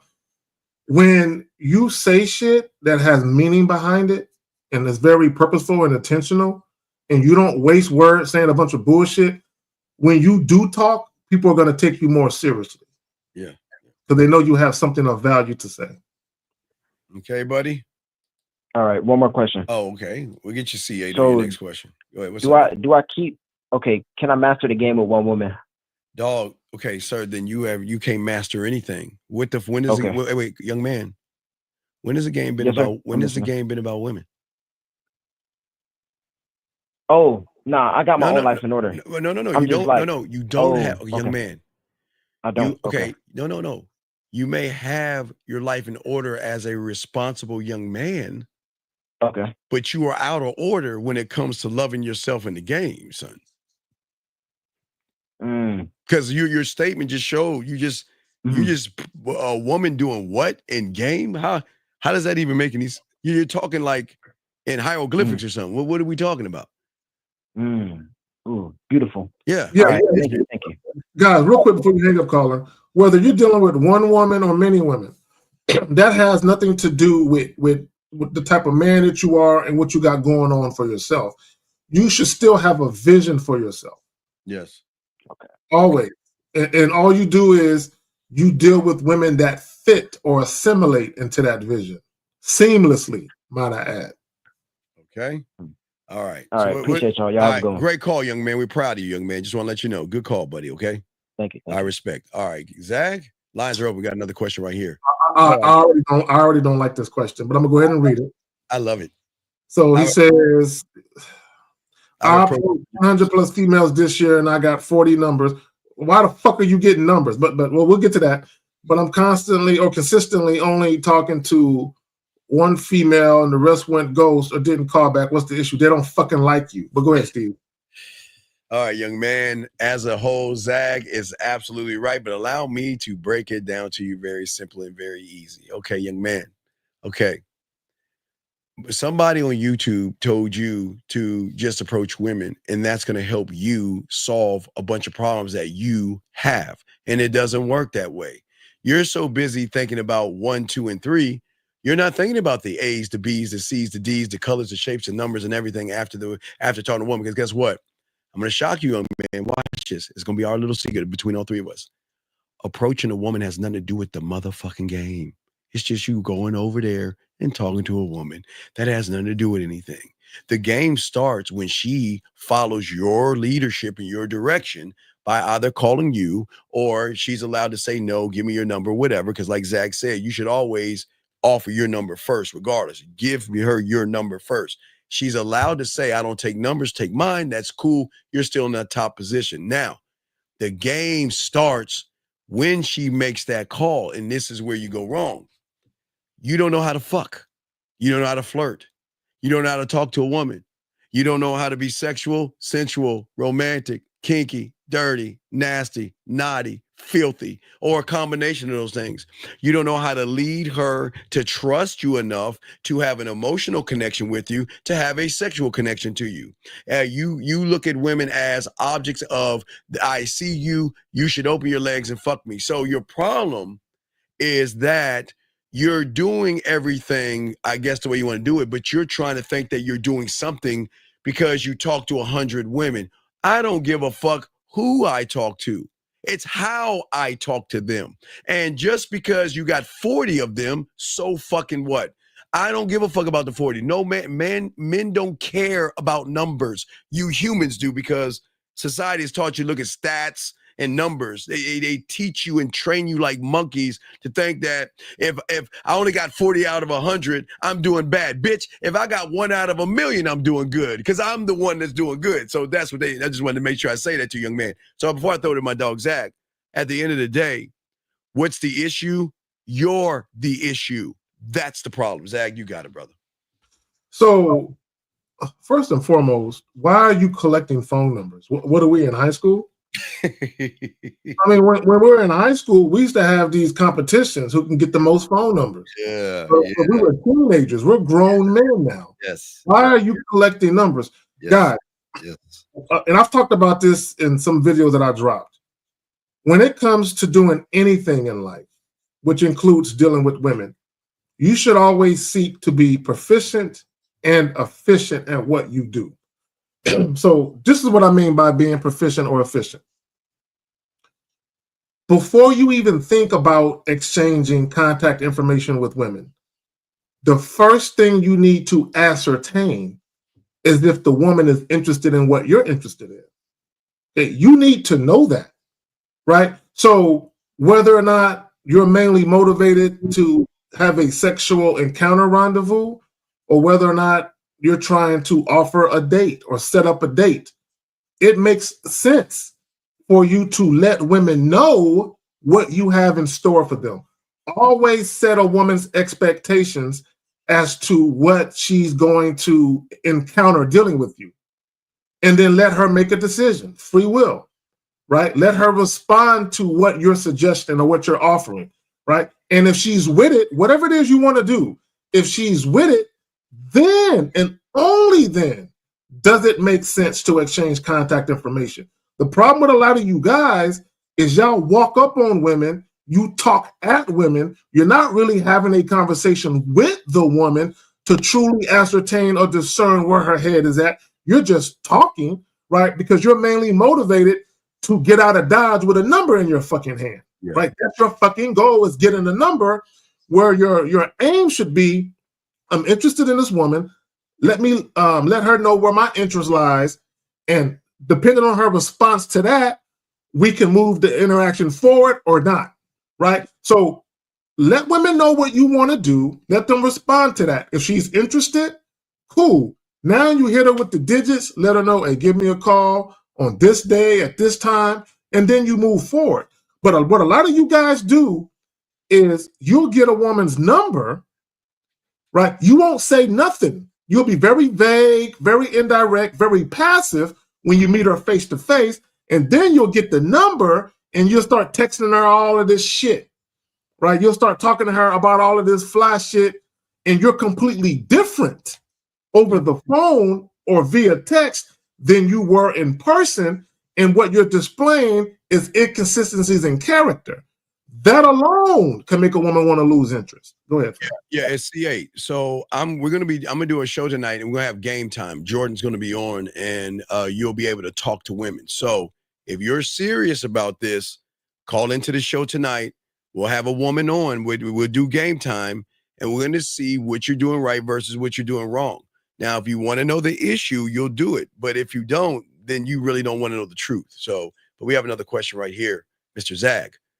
Oh, this is even worse than his question. Jesus Christ. Oh my God. So let me go ahead and read this shit. I'm about to lose brain cells. I'm disappointed. Oh, how do you keep the discipline and keep studying and working even when it's not exciting to you anymore? Guys, let me explain something to you about adulthood and manhood. It's not supposed to be exciting to you like that. When you have things you need to do or things you need to get done, it's not about it being exciting or being comfortable. If you have goals that you have set for yourself, sometimes the work that you need to put in to reach those goals isn't going to be the most fun for you. But I got news for you. You're not a child. It's not supposed to be fun and exciting, right? Do the work. Do the work. The discipline comes from you having standards. The discipline comes from you wanting a certain outcome or you wanting to achieve something and you being focused on achieving that thing because there's a benefit, either a short-term and or a long-term benefit. That's what you need to be thinking about is I have a goal. I have some things I want to achieve. I know the steps I need to take to get there. Let me make sure that I do it. So if you're undisciplined, how can a woman ever trust you? Why would a woman ever want to follow your lead when you can't lead yourself to be disciplined enough to do the things you set out to do? Go ahead, brother. I'll move on to this. You got it. I'm all right. All right. So he's saying, all right, okay, watch this, guys. We'll show y'all something. Show y'all something. He's saying it's something I'm asking out of curiosity. All right. Well, hey, why do birds fly north instead of south? Why does it rain in San Antonio right now and it's sunny over here? Why do stars fly from the sky? Why does day turn to night? And why does it get cold? Why is it warm down in the south and it's cold up north?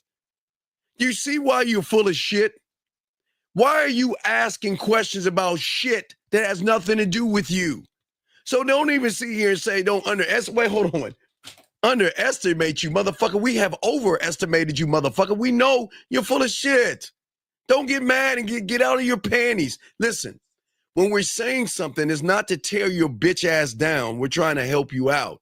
And the fact that you're trying to hold a position of asking about a question that you were, okay, wait, Zach, watch this. He's saying, don't underestimate me. So if you were that guy, wouldn't you be the guy fucking her right where her legs are fucking jello and you already know the reason why? But yet you're getting your feminine ass feelings, dog.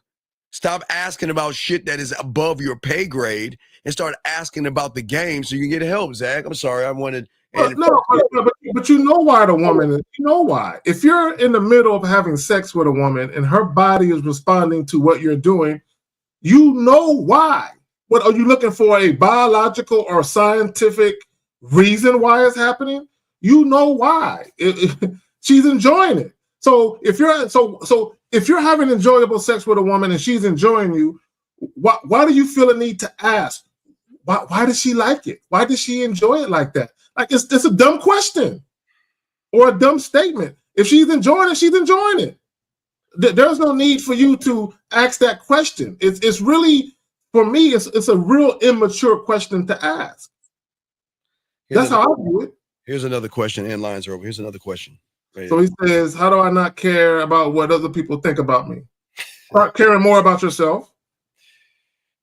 We talk about, and Danny is with an I, so I don't know if you're a woman or a dude or not, but the problem, this is the problem with y'all. Let me just say this. Let me just sum it up all like this. There are far too many of you who have low self-esteem issues. You're insecure about shit. You lack self-assuredness.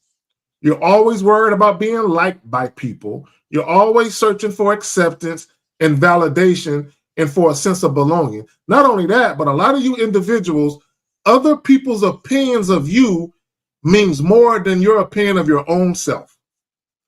That is a mental weakness for you to be more concerned with what people think about you instead of what you think about yourself. Look, I think so highly of myself. Every woman that's watching right now get into the live chat and say, Carrie, you an ugly motherfucker. And I would say, I know you lying. I know I'm fine. I know I'm sexy than a motherfucker. You just saying that.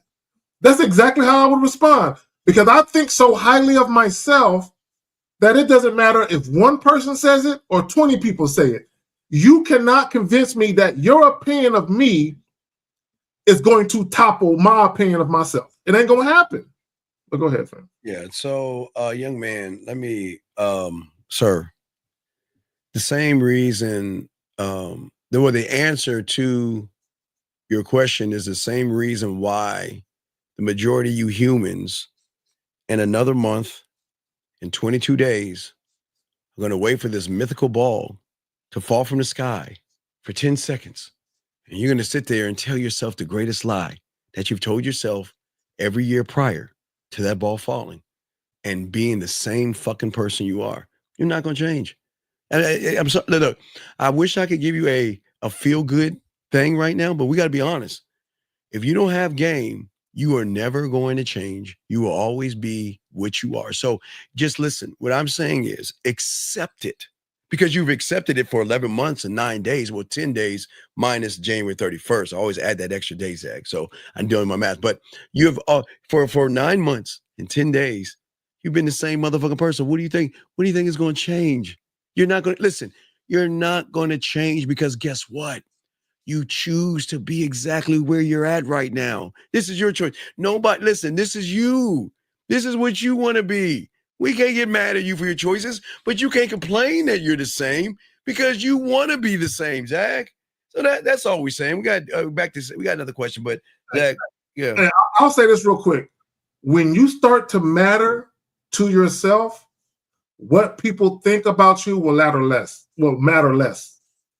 Mm-hmm. Simple as that. When you start to love yourself, you will no longer be in a position where you're seeking the love of others, because you love yourself enough for 10 people. Go ahead, brother. We got another question right here, guys. Put a question in. Lines are open, gentlemen. I'm just grabbing your questions in order. Sometimes we have to jump a little bit when some people talk a little crazy and stuff, but So he says, if all those women went ghost because they don't like me, what should I change? Bro, you need coaching. You need coaching. So he says, I ask women if I'm handsome. See, right there, you're a weak-minded individual. Why would you? See, you're seeking validation from women because a woman's opinion matters to you more than your opinion of yourself. Steve, have you ever, and I mean ever, asked a woman how the fuck you look to her? No. Is that you want to know? What is that? You want to know why? I want to know why. Because they tell me. They tell me I'm cute. They tell me I'm sexy. They tell me they miss me. They tell me they want to see me. They tell me they want to give me pussy. They tell me all these things. So I don't ask. No, I'm sorry. The answer is no. But okay, let's go with that. Guys, just because a woman thinks you're cute doesn't mean she wants to fuck you. Just because a woman thinks you're handsome doesn't mean she wants to fuck you. Just because she thinks you look good in your clothes and you smell good, none of those things implies sexual interest. See, your problem is you think if a woman thinks you're good looking, that's a fast track to fucking her. That's not necessarily true. It's not to say that you being good looking to a woman won't lead to other things, but here's the problem. C8. The reason why women aren't really sexually attracted to you is because you have low self-esteem.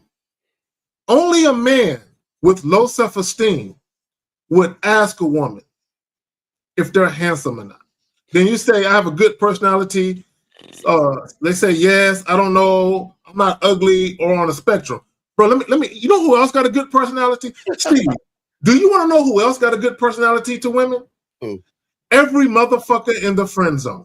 Every guy in the friend zone has a good personality to a woman. This is why he's there. Fuck. Okay. You don't have to have a quote unquote good personality for a woman to be sexually attracted to you. A woman could despise you, but her coochie say we like him. Right? She can not really feel your personality, and y'all might not connect like that, but her coochie is telling her otherwise. So having a good personality or a lack thereof, that doesn't equate to sexual attraction either. Come on, man. Go ahead, brother. You got it. We always got to push forward. We have other questions. Give us a second. Allow me, Zach. So I guess, see, gentlemen. So see, what we always tell you, the ego and self-importance sometimes doesn't want to hear the truth, and sometimes people get in a fucking hurt ass feelings. Gentlemen, everything I said, tell me one lie. Tell me one thing that I said. Is it rude because it's the truth? Is it rude to say you don't love yourself? Is it rude to say you chose to be in this fucked up ass situation? Is it rude to say that you haven't changed in 11 months and 10 fucking days? What is being rude? I'm only telling you the fucking truth. I don't understand. How am I clowning you by telling you when nobody else has the balls to tell your punk ass? You're a loser, and you're gonna continue to be a loser. And I don't understand. Wait, how, exact? Why is it when somebody tells somebody a truth, they're rude? When it'll be a lie to you, tell you're special.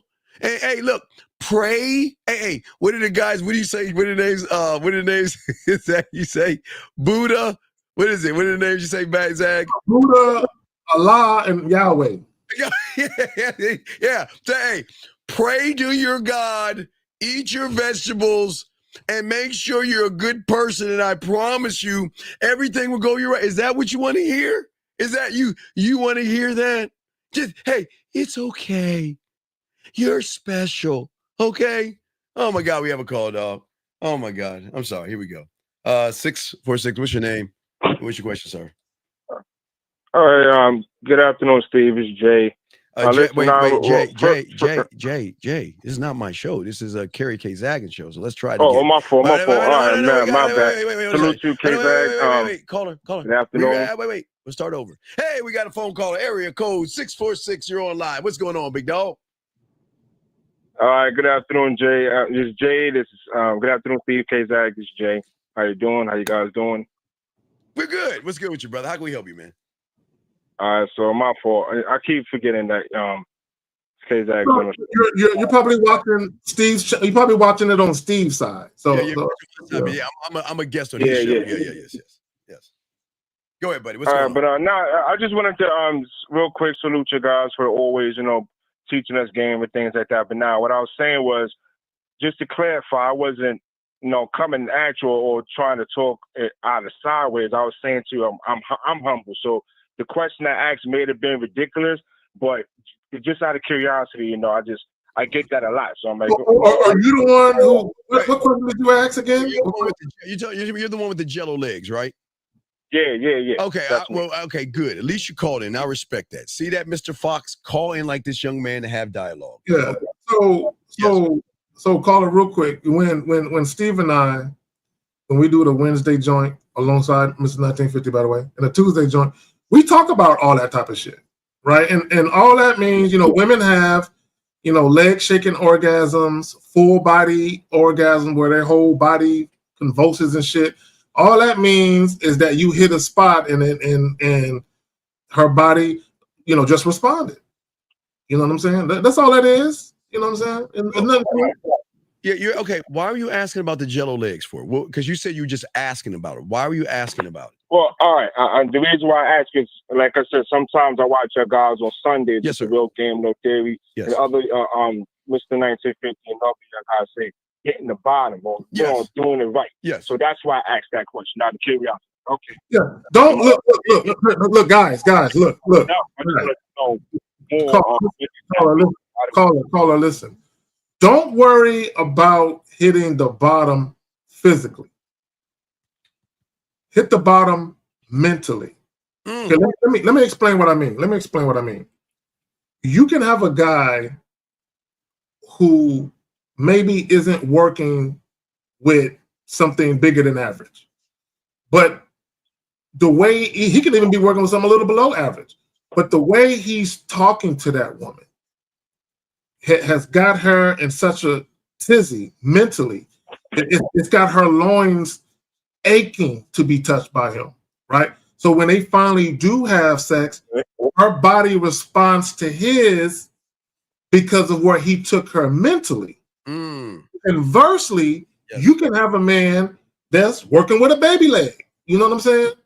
But because he doesn't know how to speak to that woman, he doesn't know how to get her to mentally climax. He doesn't know how to stimulate her mentally. Yeah, she might be excited to see what he's working with, but because she's not mentally there, he can't make her body do what the other guy can do. You have to understand, a woman's orgasm is mental first.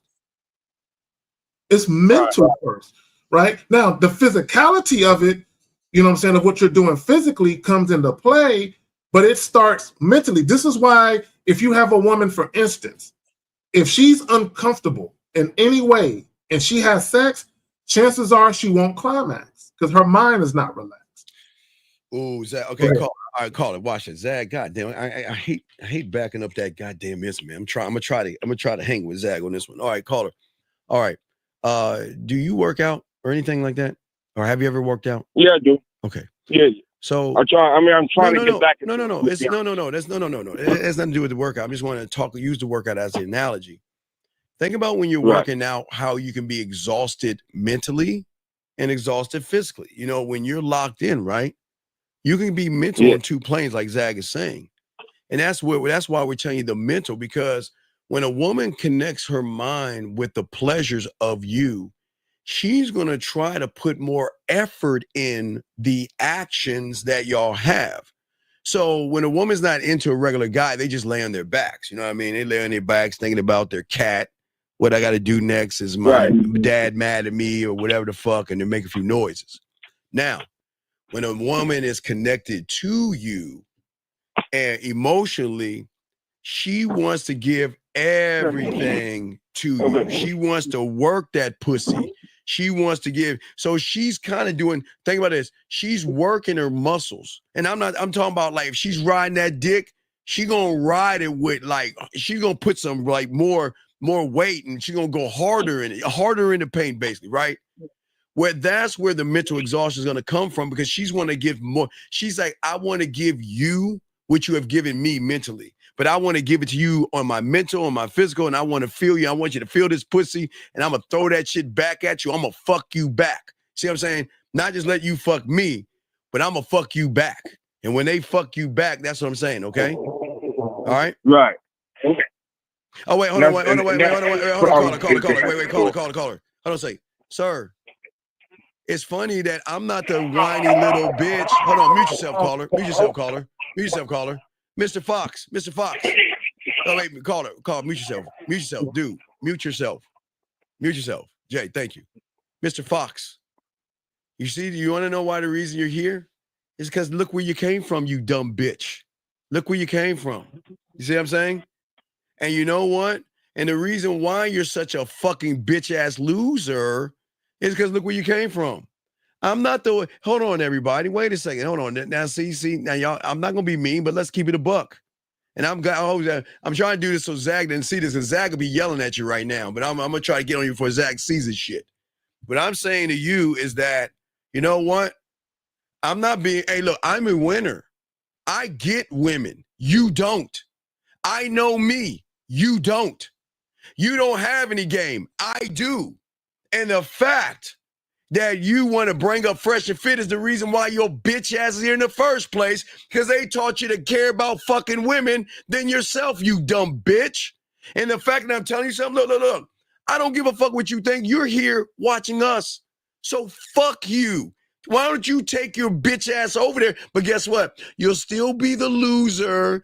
I'm worried about what people think about me, because that's what those tricks taught you to do. They taught you to worry about other people, run behind other people. But yet, you want to tell the motherfucker that's gamed up, that punch you in your bitch ass chest right now, that you on your pussified feelings. I'm sorry, Zach. I'm sorry. I didn't mean for you to pop in on this. I've got the call and everything.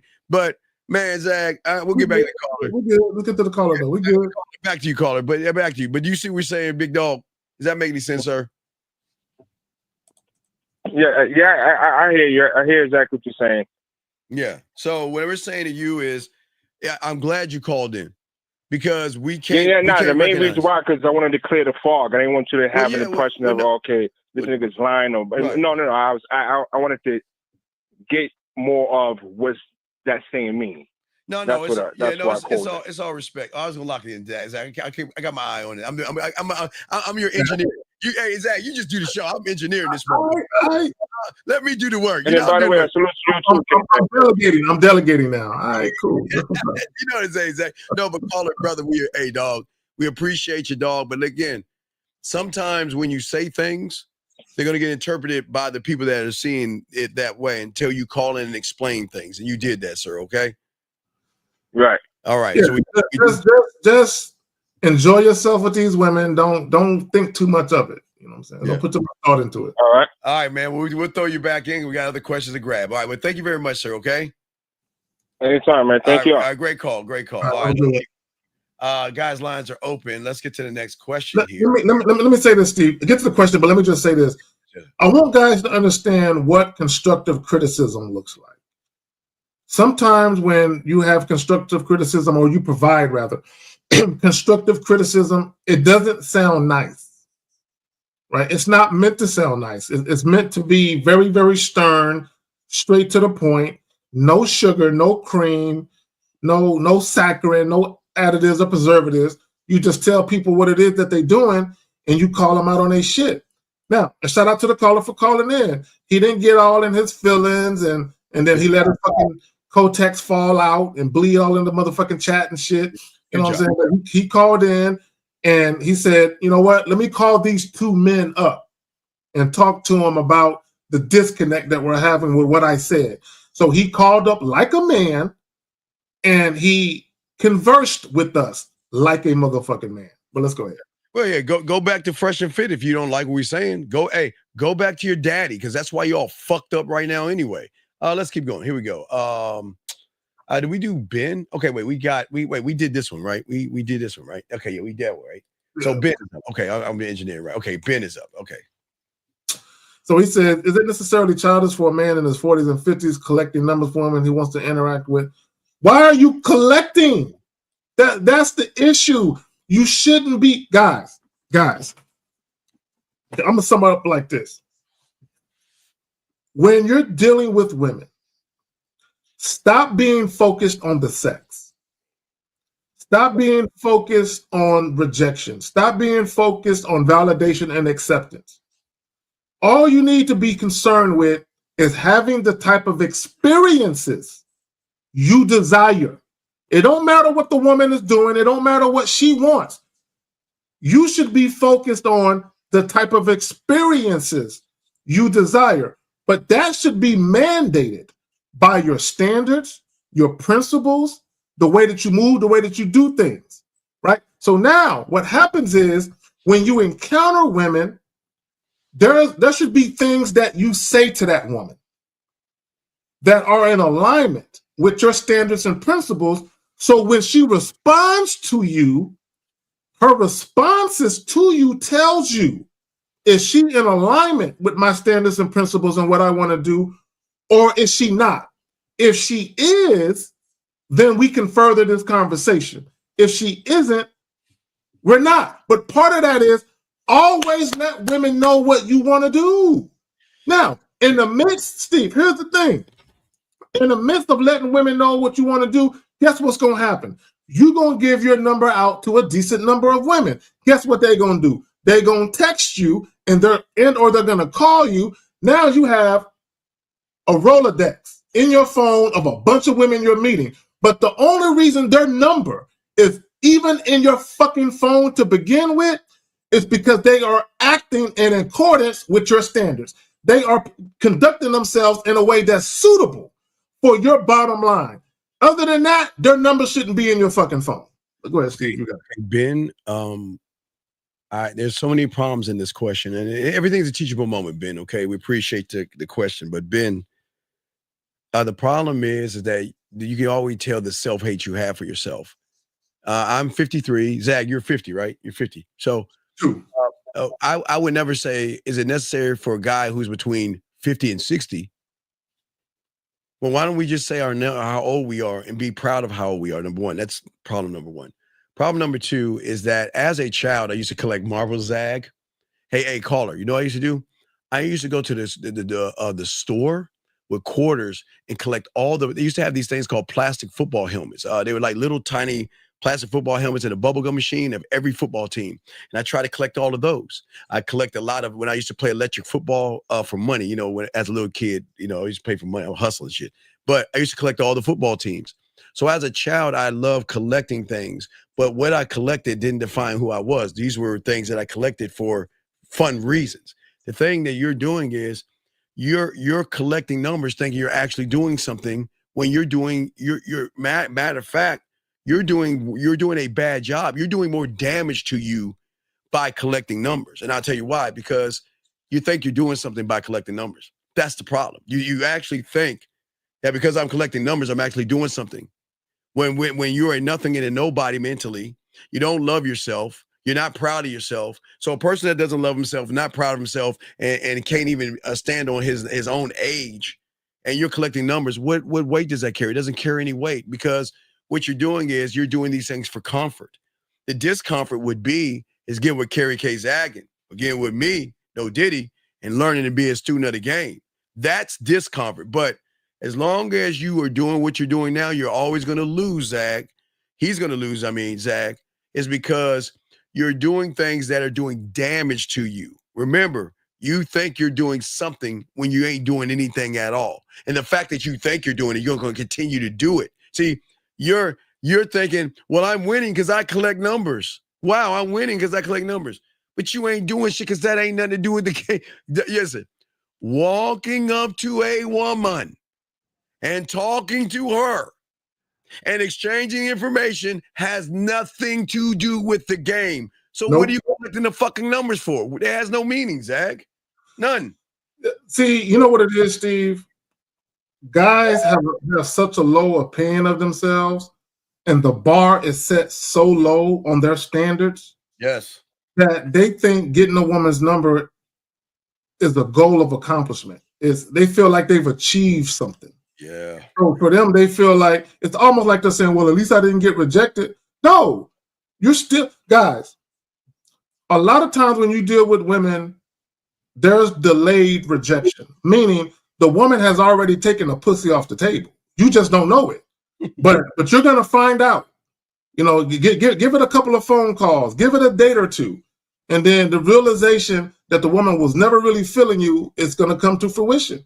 Or when you call, and she realizes you because she's screening her calls and she blocks your ass and never responds to you because she was never interested, because when you approached her, you were so worried about rejection. You were so worried about being accepted by her. And let me say this real quick, Steve. There's a question that I deleted. Okay, so the individual that I deleted your question, don't be asking questions about race, about whether or not race plays a part in dating. Wait, someone asked about race? I missed it. It's the same guy. It's the same guy. He's always worried about his race being a factor. My thing is this. What the fuck? Yeah, my thing is this. Okay, for any guy, right? For anyone that dates outside of their race, whatever race or races you're interested in dating, there are people within that race who fuck with people in your race. All you gotta do is meet those people. It's as simple as that, right? But this guy that asked the question, I'm not gonna say his name. What did he say? Always asks. No, he just asked about this race play a factor. He's always asked, what? What does race play a factor in what? In dating. But he's always asking those questions. He asks the same fucking questions every fucking weekend, every fucking show. Bro, we can't help you with your insecurities. Guys, when you're insecure about something, nobody can help you get over your insecurity but you. You have to make a conscious and concerted decision to get past that. You know what, Zach? You know what, Zach? Fuck what Zach's saying. You know what? You're right. The end. See? Yeah, you're right. It does play a factor. There we go. You're right. It plays a factor. So now you'll stop asking. It plays a factor. See that, Zach? There you go. There you go. Yep. We got a call, but walls don't listen. Area code 773. What's your name, sir? And what's your question? Yo, what's up, Steve? Okay, Zach, and hope all is well, bro. It's Kelly Moore from Chicago, Illinois. Okay, brother. What's up? Hey, what's up, Steve? What's up, Zach? Hey, real quick, Steve and Zach. Hey, as a man, because I've been following and learning from you two and Lucario and Mouse for a long ass time now, and like y'all turned my dating life around and shit. But my question is still, as a man, do we still when we deal with challenges? I'm sorry, what? Wait. Don't put as a man and challenges in the same sentence. So take out as a man, okay? Just ask the question, but because I'll explain why. Because you're not coming from a man's perspective. You're saying challenge. Like when you okay, ask your question because I want to know. I want you to then answer what a challenge is. Then, okay, but please finish and then tell us what a challenge is. Well, holy shit. I'm sorry, Steve. I lost my train of thought. Damn. You say as a man, y'all deal with challenges. Yeah. Oh yeah. As a man, we deal with challenges. And what's the challenge? What challenge? Give us an example. Like, I'll use myself as an example because I got a situation going on right now where I'm trying to get my name cleared for something, but I've been fighting it for years. Clear off of what? Like I got a felony that I've been trying to get overturned. Okay, sir. You're talking about something that is more legal, okay? Zach and I are not lawyers. So can you give us another challenge that rolls into what Zach and I can teach you? Because unless Zach, are you a lawyer? Can you? Yeah. I cannot give legal advice. I know a little bit about a little bit, but not that. I don't know enough about that. Right. So what challenges are you talking about as a man that you face, sir? What challenge are you talking about? Well, I guess it can't. Well, the thing is, Steve, it is geared towards the legal situation. So let's do this. Let's do this. Ask your question like you were gonna ask it, and then we'll go from there so that way we can give guys game on just dealing with situations that may arise no matter what they are. So ask your question the way you were gonna ask it. Okay, well, when you deal with challenges and you fail, because I know you, like Steve, Steven's case, like I know you guys preach when bad shit happens, men don't complain, they deal with it, they learn to deal with it, and they move on because complaining is not going to fix it. But are you done answering your question though? Ask it in its totality. Ask it. Don't give any qualifiers. Just ask the question. Well, how do you stay hopeful when you feel like shit is hopeless? Okay, cool. I got it. So here's the thing. This is what I want you to understand. There are things that are beyond your control, right? And anytime, I want guys to understand something. Anytime you are codependent on someone else or something else for something to go in your favor, that means you're not in control. Right? That means you're dependent on someone else or something else to come through for you. So anytime you put yourself in that predicament where you're kind of hoping against hope, you're gonna have a huge letdown that's gonna fuck with you. Right? So with that, so another example is if I don't have a car and I apply for a car loan, and I already know my credit is spotty, right? I already know that my credit is spotty. So if I'm codependent on them giving me a favorable rate where I can actually afford the car loan, I'm in trouble. Because that means I don't have a plan to circumvent the possibility of not having things go my way, right? So I can't depend on that, right? I can be hopeful that might come through. I can be hopeful I might get lucky, right? But as men, we can't depend on luck. Now, sometimes luck happens and it's to our favor, but you can't depend on chance and luck. And I said all that to say this, and I'm going to sum it up like this. When there are things going on in your life that you have no control over, you got to give it to God and let it go. And just focus on the things that you can influence. Let me ask you this without getting too personal. What happened? What happened? Did you get arrested? This is about 10 years ago. Yes or no? Yes or no? I don't need the story. You got arrested for what? Can you talk? I don't want, again, I'm trying to, okay, listen, I'm not trying to get too deep, but you asked a question. So what did you get arrested for? I was a college athlete, and someone accused me of, I never met the person. They accused me of doing some things to a student. Okay. Well then, okay. Yeah. And how is that holding on to you 10 years later? Yeah. How is it impacting your life now? Impact. Sorry. Thank you, Zach. How is that impacting you 10 years later? Well, I've been fighting to get it. I've been fighting like hell. Kelly, listen to the question. I said, how is it impacting your life now? We know what you're doing. I'm asking, how is that impacting your life now? Oh, okay. Well, I'm trying to find a better. Man, the thing is, it just feels. I don't fuck your feelings. No, stop. Fuck your feelings. How is it impacting you? Get out your pussified feelings. Is it impacting your money? You can't get a job. You can't find a place to live. How is that impacting you? Because if it ain't, everything Zach said, you got, right? You got a job, right? Yes. Yeah. All right. You're paying your rent, yes, and your bills, yes. Yeah, of course. Then, nigga, how is that impacting you then? I guess it's not. Come on, man. This is what I'm dog. No, I'm the bad guy. I'm always the bad guy here because I can't stand, and I say this with love, dog, and respect. Get your pussy-fied thoughts out of your mind. You're working. You're paying your bills. Nobody's bothering you. So then what is all this fucking a decade later shit that you worried about? Why are you letting that shit fuck with you? Yeah, I agree. Real quick, Kelly, and I do want you to respond to what Steve is saying. Do you have your own spot, or do you have a roof over your head? Yes. In your name? Yeah, hell yeah. Yeah.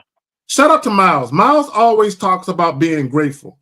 Do you know that there are felons, convicted felons, who can't find a decent paying job out there, and then they got to go back to the street and get it from there? Do you know there are felons who cannot rent an apartment or a condo or anything like that? They can't find a place to live in their name. They have to depend on other people to help them with that. Be grateful, brother. Yeah, again, young man, I'm not trying to listen. I'm not taking light of what happened. It's not fair, okay? You know, some people are going to be bad to you because of the color of your skin. Everybody's not going to like you. Someone's going to hate you. Someone's going to be racist. But guess what? I don't give a fuck. It is what it is. But you're letting something 10 years ago affect you right now, and that's not fucking being a man. That's not a fucking challenge. That's why I asked you in the get-go, why are you bringing up manhood and challenges? That's not a challenge. That's a choice. You choose to hold on to something that has no relevance to what the fuck you are right now. So why the fuck are you holding on to it? Yeah. No, tell me. Yeah, it's not the answer. Yeah, you're right. You know, no, it's not about right or wrong. It's about what is. I'm not trying to be right or wrong. It's that, you know what it is? Your ego or self-importance wants to hold on to that shit. And your mind is telling you for years now, you were innocent. You were innocent. You were innocent. Instead of, okay, the shit happened. I'm going to try to clear my name. But if I clear my name or not, I don't give a fuck. I'm going to move on with my life. I'm going to move on. Steve, you said it. You said it. You kind of stole my thunder a little bit, but you said it. Back up, Zach. You said it. There is nothing wrong with you saying, you know what, I'm going to attempt to clear my name and, clear my name and all that. But in the midst of me attempting to clear my name, I got to understand that it may never happen. Yeah. So whether it happens or not, I can't concern myself with that. But let me be grateful that I got a job that pays me decent money and I got a roof over my motherfucking head, because there's a lot of guys who don't right now. There's a lot of guys who got it worse than me. Guys, let me tell y'all something. This is what y'all got to understand about life. There's always somebody that got it better than you. And there's always a lot of people that got it far worse than you. There are people right now whose name is so shitty, they can't even get a job at McDonald's. Mm-hmm. Their name is so shitty, right. They can't rent nowhere. Their name is so shitty, they can't get no car loan, they can't get no credit cards. They are just assed out. And I'm gonna tell you right now, if your name is shitty and you can't get credit, unless you got a lot of money, you're gonna be fucked up in the game. Okay. Yeah. So don't look at a challenge. You know what the challenge is? It's a challenge to love yourself enough to not give a fuck. Whew, come on. See that challenge? That's such a hard challenge, but such an easy challenge to win. Loving yourself to not give a fuck. It's the most powerful thing you can do. Start challenging yourself. Stop giving in to yourself and being a victim.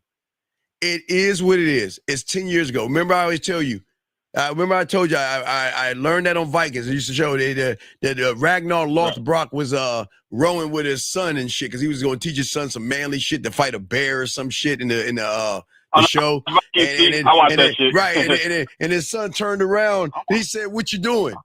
You ain't looking back because you ain't going that way. Burn the fucking bridges. Hey, clear your name if that's gonna make you feel better. But don't give a fuck about what's going on." That's why men don't have you. Okay, you want to know what the challenge is? It'd be me calling up Zag. Oh shit, we're fucked. What you mean we fucked? That fucking asteroid, the shape of Jupiter, is coming right to Earth. Oh, it's over now. We're gonna get a reset. I'll be excited. We get to reset the world. We get a reset. But Steve, instead of me worrying about the meteor, I'm gonna be like, let me go get some pussy right quick. I'm about to die, so at least I'm gonna go out and I'm gonna go out stroking, dog. You know what I'm saying? Hey, Zach, you grab me well. Who gonna get to suck my dick like the French baby? All right, baby. Hey, we about to die. I'm gonna go ahead and suck this dick. I know you've been wanting to suck this dick for a while. We gonna let this before the Jupiter come. That's what I'm saying, but young man. I'm saying is sometimes the world or your mind tries to blow things out of proportion to hold your mindset down. Zag and I are trying to teach you the game. You blow yourself out of proportion so you'll never be challenged by anything like something that happened 10 years ago, okay? Does that make any sense? Yeah. You got this. You got this. No, don't be down because you're like, yeah. No, man. No, don't be down. No, you got it. Yeah, you got it, dog. I just don't want you to be frustrated. We appreciate you calling. I'm proud of you that you called, because you know what? Guess what?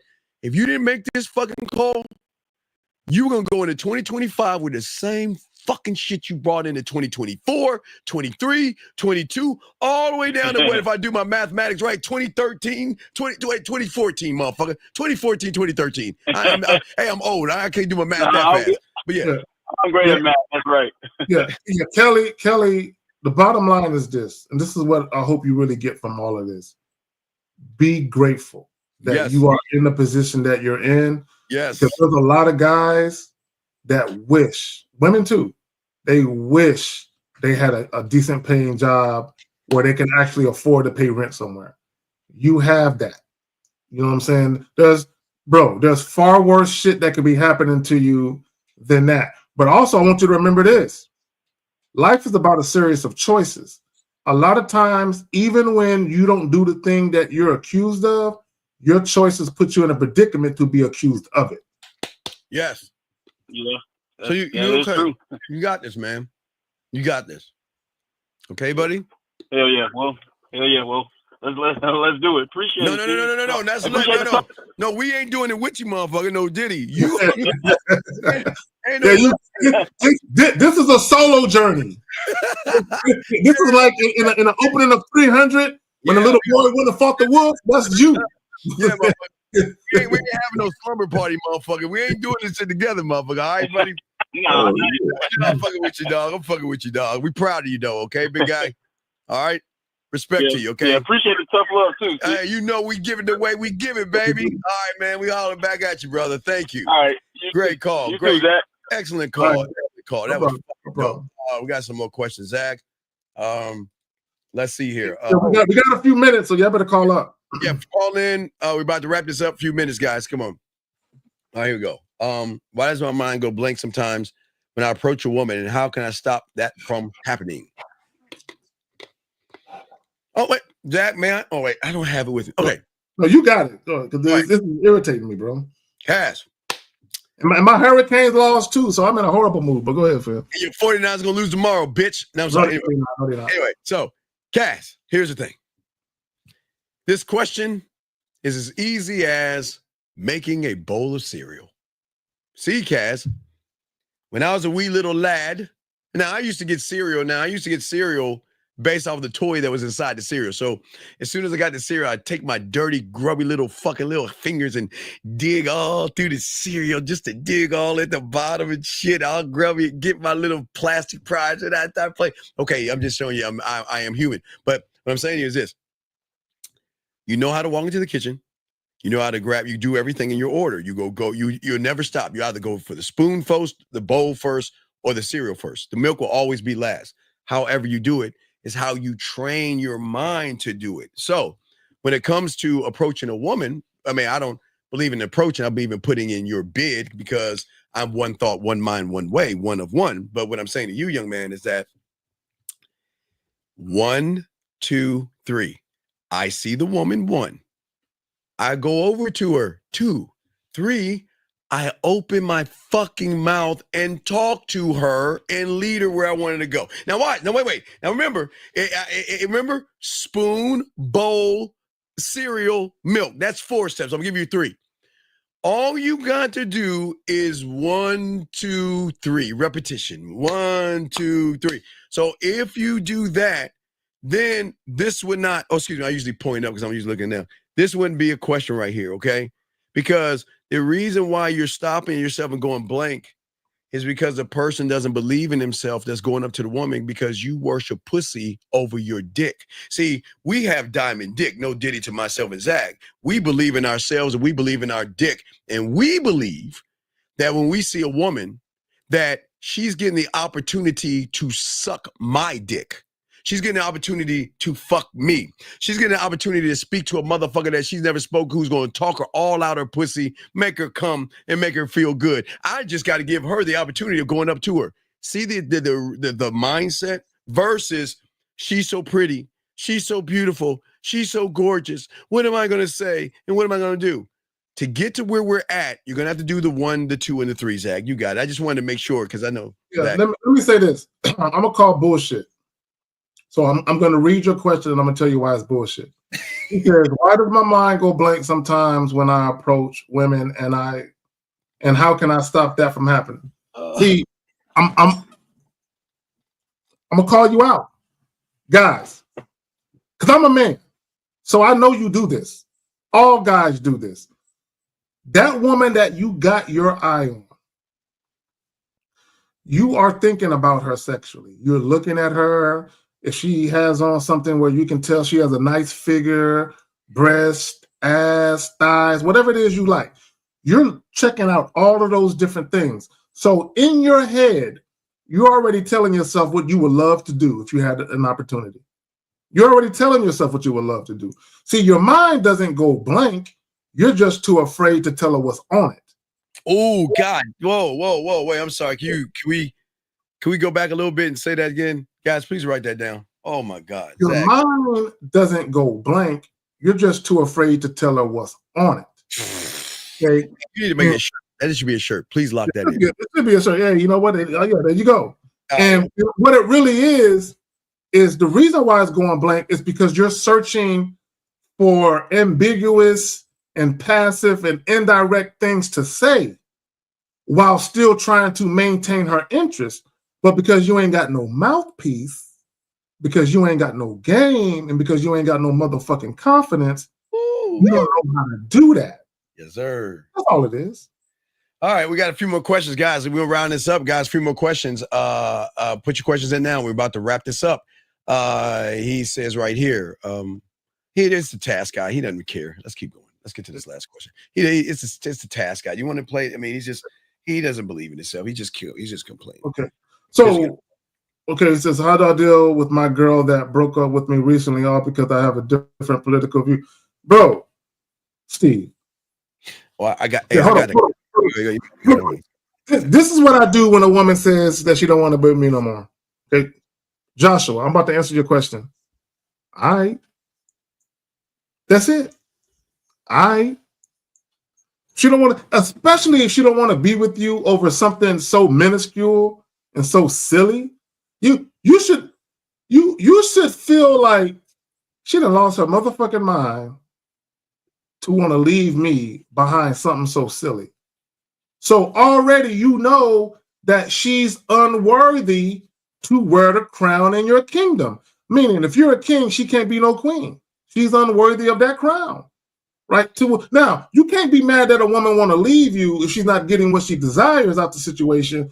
But for her to leave you over something so silly, nah, bro, you can't fuck with her. But chances are you probably were in a relationship with a feminist, right? Yeah. That's probably what that really was. Yeah, she had feminist ideologies, and then it came to fruition once that whole election shit happened. Yeah, let me hold on, 647. Let me play this. Listen to this, Zach. Listen to this. Listen. Wait, shit. And who did you vote for? For Harris. And tell me about how you came to this decision. So I wasn't gonna vote at all until my girlfriend was blowing up my phone, telling me to go vote. And if I didn't, she was gonna break up with me. So see that right there? A lot of women told guys, if you don't vote, I'm gonna break up with you. So and they told them who to vote for. You told who to vote for, right? So Josh, unfortunately, you're not the man in a relationship. You're the bottom bitch. And until you learn game and man up, your woman's gonna fuck us on the side while she dogs you out. So sir, it's a good thing she broke up with you. Look at this as a good thing. Why would you want to be around someone who's so hateful, so disrespectful, so rude to you, and you want to reward it with you? So what I'm saying is stop hating yourself, learn the game, and you can love yourself. Zach, we got a call real quick. Okay, let's do the call, and then I'm gonna do the last post, and we're gonna be out of here. All right, no doubt. Area code 647. What is your name and what's your question? How can we help you? Hello, this is Kaz, and hello. Oh wait, Kaz. Can you speak into the mic? And because you sound like you're on your speakerphone. Yeah, if you got Bluetooth, get off of it. Your iPhones don't work here. But go ahead. What's up, buddy? So I asked that question about the going on blank when I'm approaching a woman. That's me. Yes. And I've talked with Kazak on Tuesday. I don't know if you remember me. I'm the. I remember you. Yeah. So basically, we already talked about like how am I supposed to approach and like in a sense like the script of what the process of it. Yes. But even I knew that when I approached a woman last night, they just basically got blank. And but your line, okay, Jackal. Where are you from? Well, I'm from. So I was born in East Asia, but I'm in Toronto right now. Okay, so you're in China right now? No, I'm in Toronto. Oh, Toronto. Okay, Jackal. Tell me how you brush your teeth in the morning. Tell me, how do you brush your teeth in the morning? His name is Kaz. Why you say Jackal? Oh, I'm sorry. I'm sorry. Never mind. Fuck you. Okay. Hey, Kaz. Steve forgot to take his pills today. I'm 53, Jackal, so I'm old. It's okay. He forgot to take his pills. So I'm an old man. So now, please help me, Kaz, not Jackal. I was thinking about the show, Jackal. But how do you brush your teeth? Walk us through that. Basically, I take my toothbrush and I put a toothpaste on the toothbrush and I start washing my teeth. Okay, so did you get a blank? Okay, wait. You didn't get a blank on that, did you? No, I didn't. But you want to know why? So it's the golden point. You want to know why you didn't do a blank on that? I did that many times. No, because you didn't give a fuck about that toothbrush, toothpaste, and water and scope outlast you should use and floss and all that other stuff. But what I'm saying to you is this. You put more value in fucking women than you do yourself. That's why you drawing the blank. It is not you drawing the blank. It's that you're scared of women or value pussy so much that you become scareful or fearful of it. Does that make any sense? Yeah, that makes a lot of sense. And also, like when Kazak was saying that I'm bullshitting and I'm thinking about like checking the boxes in my head, when he suddenly said that, that made a lot of more sense. So, like what I'm trying to say is like, well, how can I not focus on Wait. that How old are you? 26, sir. Okay. I want you to finish my sentence when I say go. You ready? Ready? Sure. Now, if you want to be a lawyer, you go to law. Yes. Go to law what? Law school. Right. Okay. Watch this. If you want to be a doctor, you go to medical school. Right. And if you want to get over your problems, you start learning the game from myself or Carrie. Carrie Kazak. Right. So what do you mean the question? You already have the answer. You just got to do it. Oh, yeah. And my first time was on Tuesday. Yeah, he spoke with me. Okay. Well, then allow him to help you get more. Okay. Yeah. You need more coaching because everything he needs to talk to you about on the back end is more personal. We can't ask about things that we can't. No, get more coaching. Well, here's the thing. This is what y'all got to do. When we talk, y'all got to actually put it into practice. You got to do it, right? The fear of, because I can't help you get over the fear. You know, I can give you a push in the right direction. I can give you a bunch of pep talks. Like, you can do it, right? We can do all of that. But you actually got, I know that sounded kind of weird and shit, but you actually got to go do it though. You got to put aside your apprehensions and your inhibitions. You know, you got to put them aside and actually do it. And then once you actually do it, you should exhale like, I did it. And then do it again. And then do it again. And then do it again. And then it becomes muscle memory to the point where you're so comfortable doing it, it's no longer a thought in your head. You just react and do it. Okay. Does that make sense, buddy? Oh, yes, that makes sense. Okay, so just okay, whatever assignments Carrie is given, make sure you write that out, get your coaching, and then have the dialogue with him so he can have a starting point of understanding where you're at, okay? Because we can't read your mind. And until you are doing what he's telling you to do, and so have you talked to any women today? I talked last night. Okay, so at 8 East, we're gonna have a thing called Game Time. Okay, it's gonna be open to everybody. You know what that is? That means you get to talk to a woman, okay, on the show. All right. Then we can assess where you're at, and then you can take that assessment and bring it to Zag. Okay, you'll be able to take that assessment, get some coaching from Zag, and then you can bring it to him, and he's got you covered. Okay. Okay. Okay. So it would behoove you, if you're free, watch the show that Steve got, and when a young lady come on, take advantage of that opportunity, and and basically work on your how you speak to women, how you approach women. Work on that in real time. Okay. All right, buddy, you got this. Okay, buddy.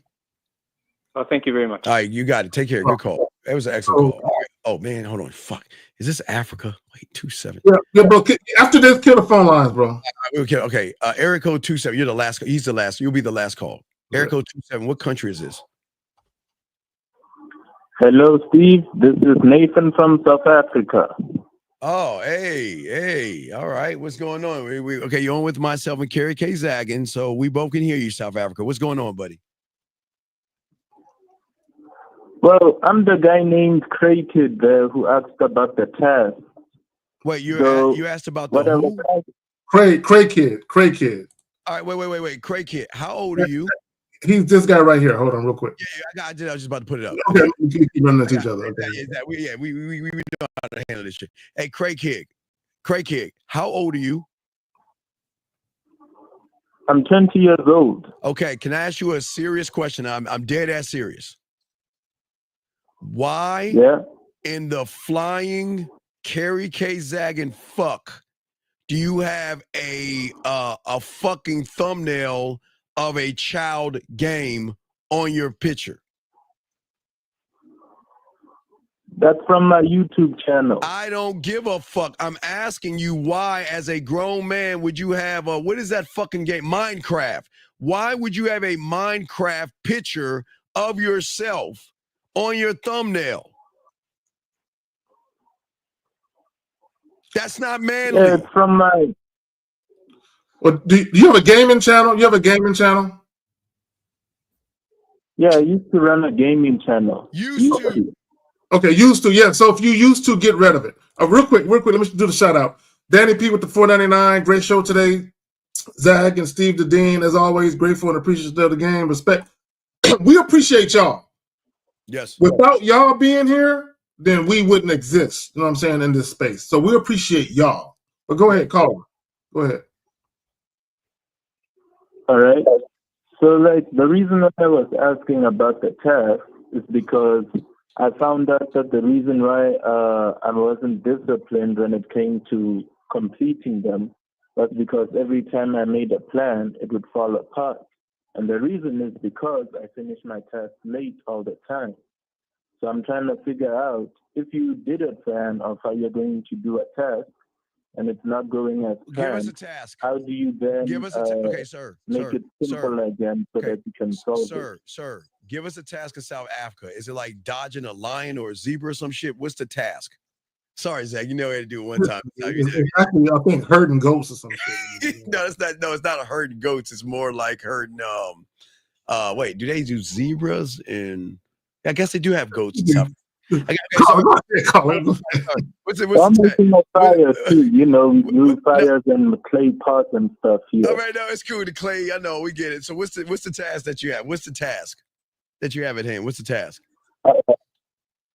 So let's say, for example, I set a goal to complete 2 exercise questions within 1 hour, right? And in the middle of doing the exercise question, I realized that I need to go outside and research before I finish this question. But the research is going to take way too long for me to answer the question anyway. So what happens is that I end up taking the whole 2 hours doing the one task. And then afterwards, I don't get enough practice done. And then that will cause me to cancel another task so I can finish up my study. I'm sorry. Did you hear the task? I'm sorry. I missed the task. What was the task? You're talking about taking a test. Let's say you're studying and then you have to complete an exercise, 2 exercises right, give me an within like 1 hour. Give me an exercise that you had to complete. What's the exercise? All right, so it's like a thermodynamics question. Basically, you're trying to figure out how much mass is flowing through a turbine or stuff like that. Okay, so why don't you just do what you're told to do and do it? What's the problem? Well, when I tackled the question, I realized that I'm short on information, or I don't know how to answer it. If you're short on information, then wait, you have caller, you're not like Zag and I. Do you know we had to get on our fucking bikes, our skateboards, or we had to walk to go to this building called a library, pull out an Etch-a-Sketch or something and pull up the information? You got all the information on that shitty ass phone of yours, so why don't you look it up on your phone? You got all the information on you. You got a computer right here. Everything is at your fingertips. At your fingerprints. What the fuck are you talking about? I don't know. It just takes me a while to find the answer. Brother. All you got to do is go to Google and press a button and talk to Google and ask the question. What's the problem? Don't make excuses, man. Look, guys. Fuck. And anything you do in life that requires information or knowledge, you can attain that. You can get that. You can get it. Yeah, so wait. In Africa, y'all don't have Wi-Fi over that motherfucker? Y'all, you can't get information from South Africa? I'm dead serious. I don't know. Do y'all have Wi-Fi over there? Yeah. I do look them up, and there's a book and everything. The issue is that it takes me too long to accomplish the task. Nigga, come on, man. Hey, caller. Do you value your education? Yes. Anything that you value requires an investment of time. Anything in life, anything that you see value in, whether it be dealing with people or whatever it is, it takes an investment of time. You're lazy. That's your fucking problem. As fuck.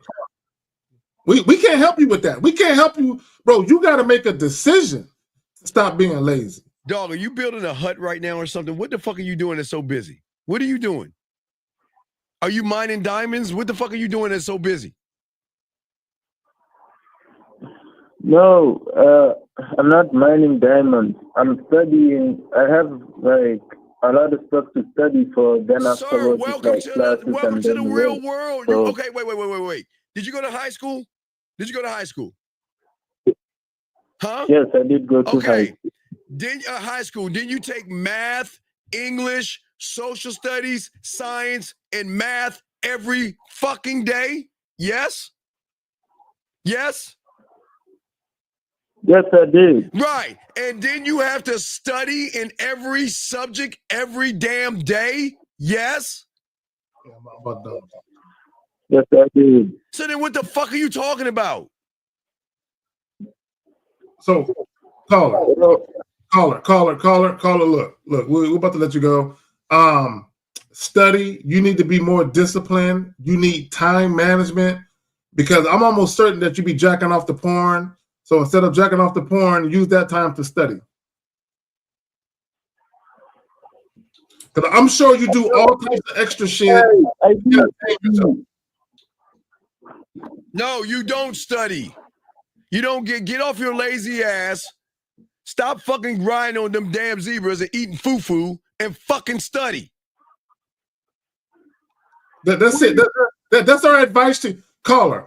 Our advice to you is, if you want to pass, if you want to get the job you want to get, you have to invest time and studying. It's that simple. Now get off. Only you are responsible for managing your time and exhibiting the discipline that's required. All right, Steve, we got to go to this post and get up out of here. All right, let's get to it. All right, caller, we'll let you go. Thank you, caller, for the show. Keep studying, buddy. Thank you. Go ahead, Zach. You got it. Lines are down. Go ahead, Zach. Good luck to you. Okay, so here's the post. Now, what are we talking about?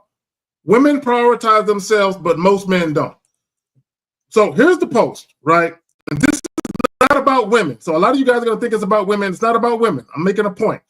So she says, stop cooking for men in the talking stage. Now, okay, I don't want to show that yet. Let me just say this real quick. And I said this under the original group. If you want to be a helicopter pilot, you first must show that you are capable of flying the aircraft before they let you fly it by yourself, or before they let you fly it, period. So I'll say this to women.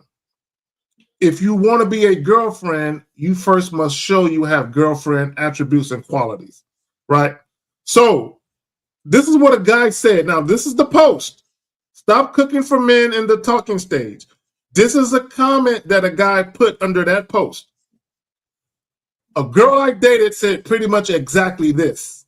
So I did the cooking instead. Multiple times she said my cooking is better than hers anyway. See, he allowed her validation to basically have him in a position of he's following her. Then he goes on to say, and then after we became exclusive, it took her less than a month before she bailed and cheated. So the point I want to make with that is, when you prioritize yourself as a man, there's going to be certain requirements that you have of the women that want to be a part of your life. If they don't meet those requirements, they can't be a part of your life. Earlier, somebody asked, so do men compromise even a little bit? This is what it looks like when you compromise yourself. He dealt with a woman that basically said, I'm not cooking for you. I'm not your girl. You're not my man. I'm not cooking nothing. So he said, fine, I'll do it then. And then what happened was, again, less than a month of them becoming exclusive, she bailed and cheated. Guys, when you don't give women boundaries, When you don't make women earn their position in your life, they won't value it. When you don't value something, that means you don't respect it. She never respected, nor did she value the position he gave her because he didn't make her earn it. And the reason why he didn't make her earn it was because she prioritized herself and then he prioritized her. He never prioritized himself. Steve, you got it, man. I commend that woman for holding that sign up, and I have no problem, Zach, with her holding the sign up. If a dumbass motherfucker wants to follow that shit, then we can. I don't know. I don't know. Zach, and you know what I'm talking about. Do you know how they cry when you tell them that you can't come over because they cook for you, or they get upset, how mad they get when they call you in the morning and say, you know what, can I make lunch for you? Can I make dinner for you? Why don't you give me the menu and I'll go in, and you say, no, I ain't got time, and how broken they are. So I guess I believe that if you guys want to believe that, go ahead. I don't know. Me looking at that billboard walking or driving by there, it looked like hieroglyphics. I wouldn't even understand what the fuck she's even talking about. Yeah. I wouldn't understand it. And let me say this, because I want guys to understand, right? And this is the problem with YouTube. A lot of people will take what other people are hearing and then they'll make it their thing. If it's not your thing, it's not your thing. Let me expound upon what I mean. If it's not your thing, it's not your thing. If you can cook, as a man, if you can cook and you don't really require that a woman cooks, that's your thing. That's okay. There's nothing wrong with that. Here's the problem. You never want to be in this situation. And if you are in this situation, then you got to get rid of the woman. What you cannot have is a woman coming into your life telling you what she ain't gonna do. Okay. Where they do that at, Steve? What type of guy that has any type of standard, self-respect, a sense of self-worth, or love himself will have a woman come into his life, basically say what she ain't gonna do? That was funny. And still allow her in his life. Yeah, that's fun. I'm sorry you laugh. That was weird. No, but she gotta go. Okay, Steve, even if that thing she said she wasn't gonna do is that I don't require anyway, on GP, on general purpose, she gotta go. Because she already coming into my life telling me what she ain't gonna do. But what did he do? He allowed her in anyway. Anyway, he knew, served everything he got. Yeah. I hope she sucked that other dude's dick and kissed him right after. Well, that's the guy she fucked. Yeah, that's the one she fucked. See, people understand women don't really want to get their way. Y'all think giving them their way is gonna get you some pussy or keep the woman around. Yeah, I always tell them that, give them pushback. I don't understand. Well, I guess that's why they all need to learn the game. This is why you don't listen to women. Women, we love y'all, but we can't be listening to y'all. No, it's a detriment to a man's authority to listen to women say goofy shit on the internet. Guys, listen, listen. As a man, you should already have your principles, your guidelines, your standards, the way that you do things. And you never deviate from it. It stays the same no matter what woman comes into the situation. You don't deviate from it. And here it is. Let me say this, and I said this about women. The same shit women say they want, I say won't. The same thing women say they want is the very thing that can make them not respect you if you listen. She didn't respect him because she got her way. See, I guarantee you, when she said, oh, I don't cook if you ain't my man. If he would have told her, oh, if you don't cook for me, I won't even fuck with you past sex. Fuck being my girl or you or me being your man. If I want you to cook for me and you don't get in that kitchen and start grabbing pots and pans and spatulas and aprons, I won't even fuck with you past sex, right? Your choice, what you want to do. Now, if you just want to be a fuck buddy, it's okay, baby girl. You ain't got to cook a damn thing for me, right? And that's even if I even bless her with dick after that. Because I can't have a woman tell me, Steve, what she ain't going to do. And we just met each other. Like, that don't sit right with me. But on that note, Steve, you got anything you want to add to that before we close this shit out? Thank you for having me on, Zach. I always appreciate being on and everything. I just want to say for all you guys out there tonight, we're going to have game time. Jordan is going to be on tonight. So I don't know how long she's going to be on, but she'll be on while we're talking about the show. We're going to be talking about why women don't message you back. We'll be talking about text messaging tonight on the show, but we'll be also talking with Jordan. But Zach, I appreciate you having me on, man. Not a problem. And to Mr. Real Truth TV point, women do love cooking for men they really like. Okay, and the reason why women love, now, again, they're prioritizing themselves because they want to roll in your life beyond just sex. So they're showing you what they can do for you beyond just sex. But when women really don't like you like that, they're going to want to do at the bare minimum. They're going to want to do the bare minimum, and then they're going to want you to do the maximum. That's what happens when women really don't like you. That's why that relationship with that guy didn't last, because she didn't really like him like that. And he was a sucker because he didn't have no standards. He couldn't see it. Why? Because he wanted pussy too bad. On that note, we out. Y'all check Steve out this evening. On that note, we appreciate all the super chats, all the calls, all the questions, the moderators. Thank y'all for sniping these goofies. We out. Peace.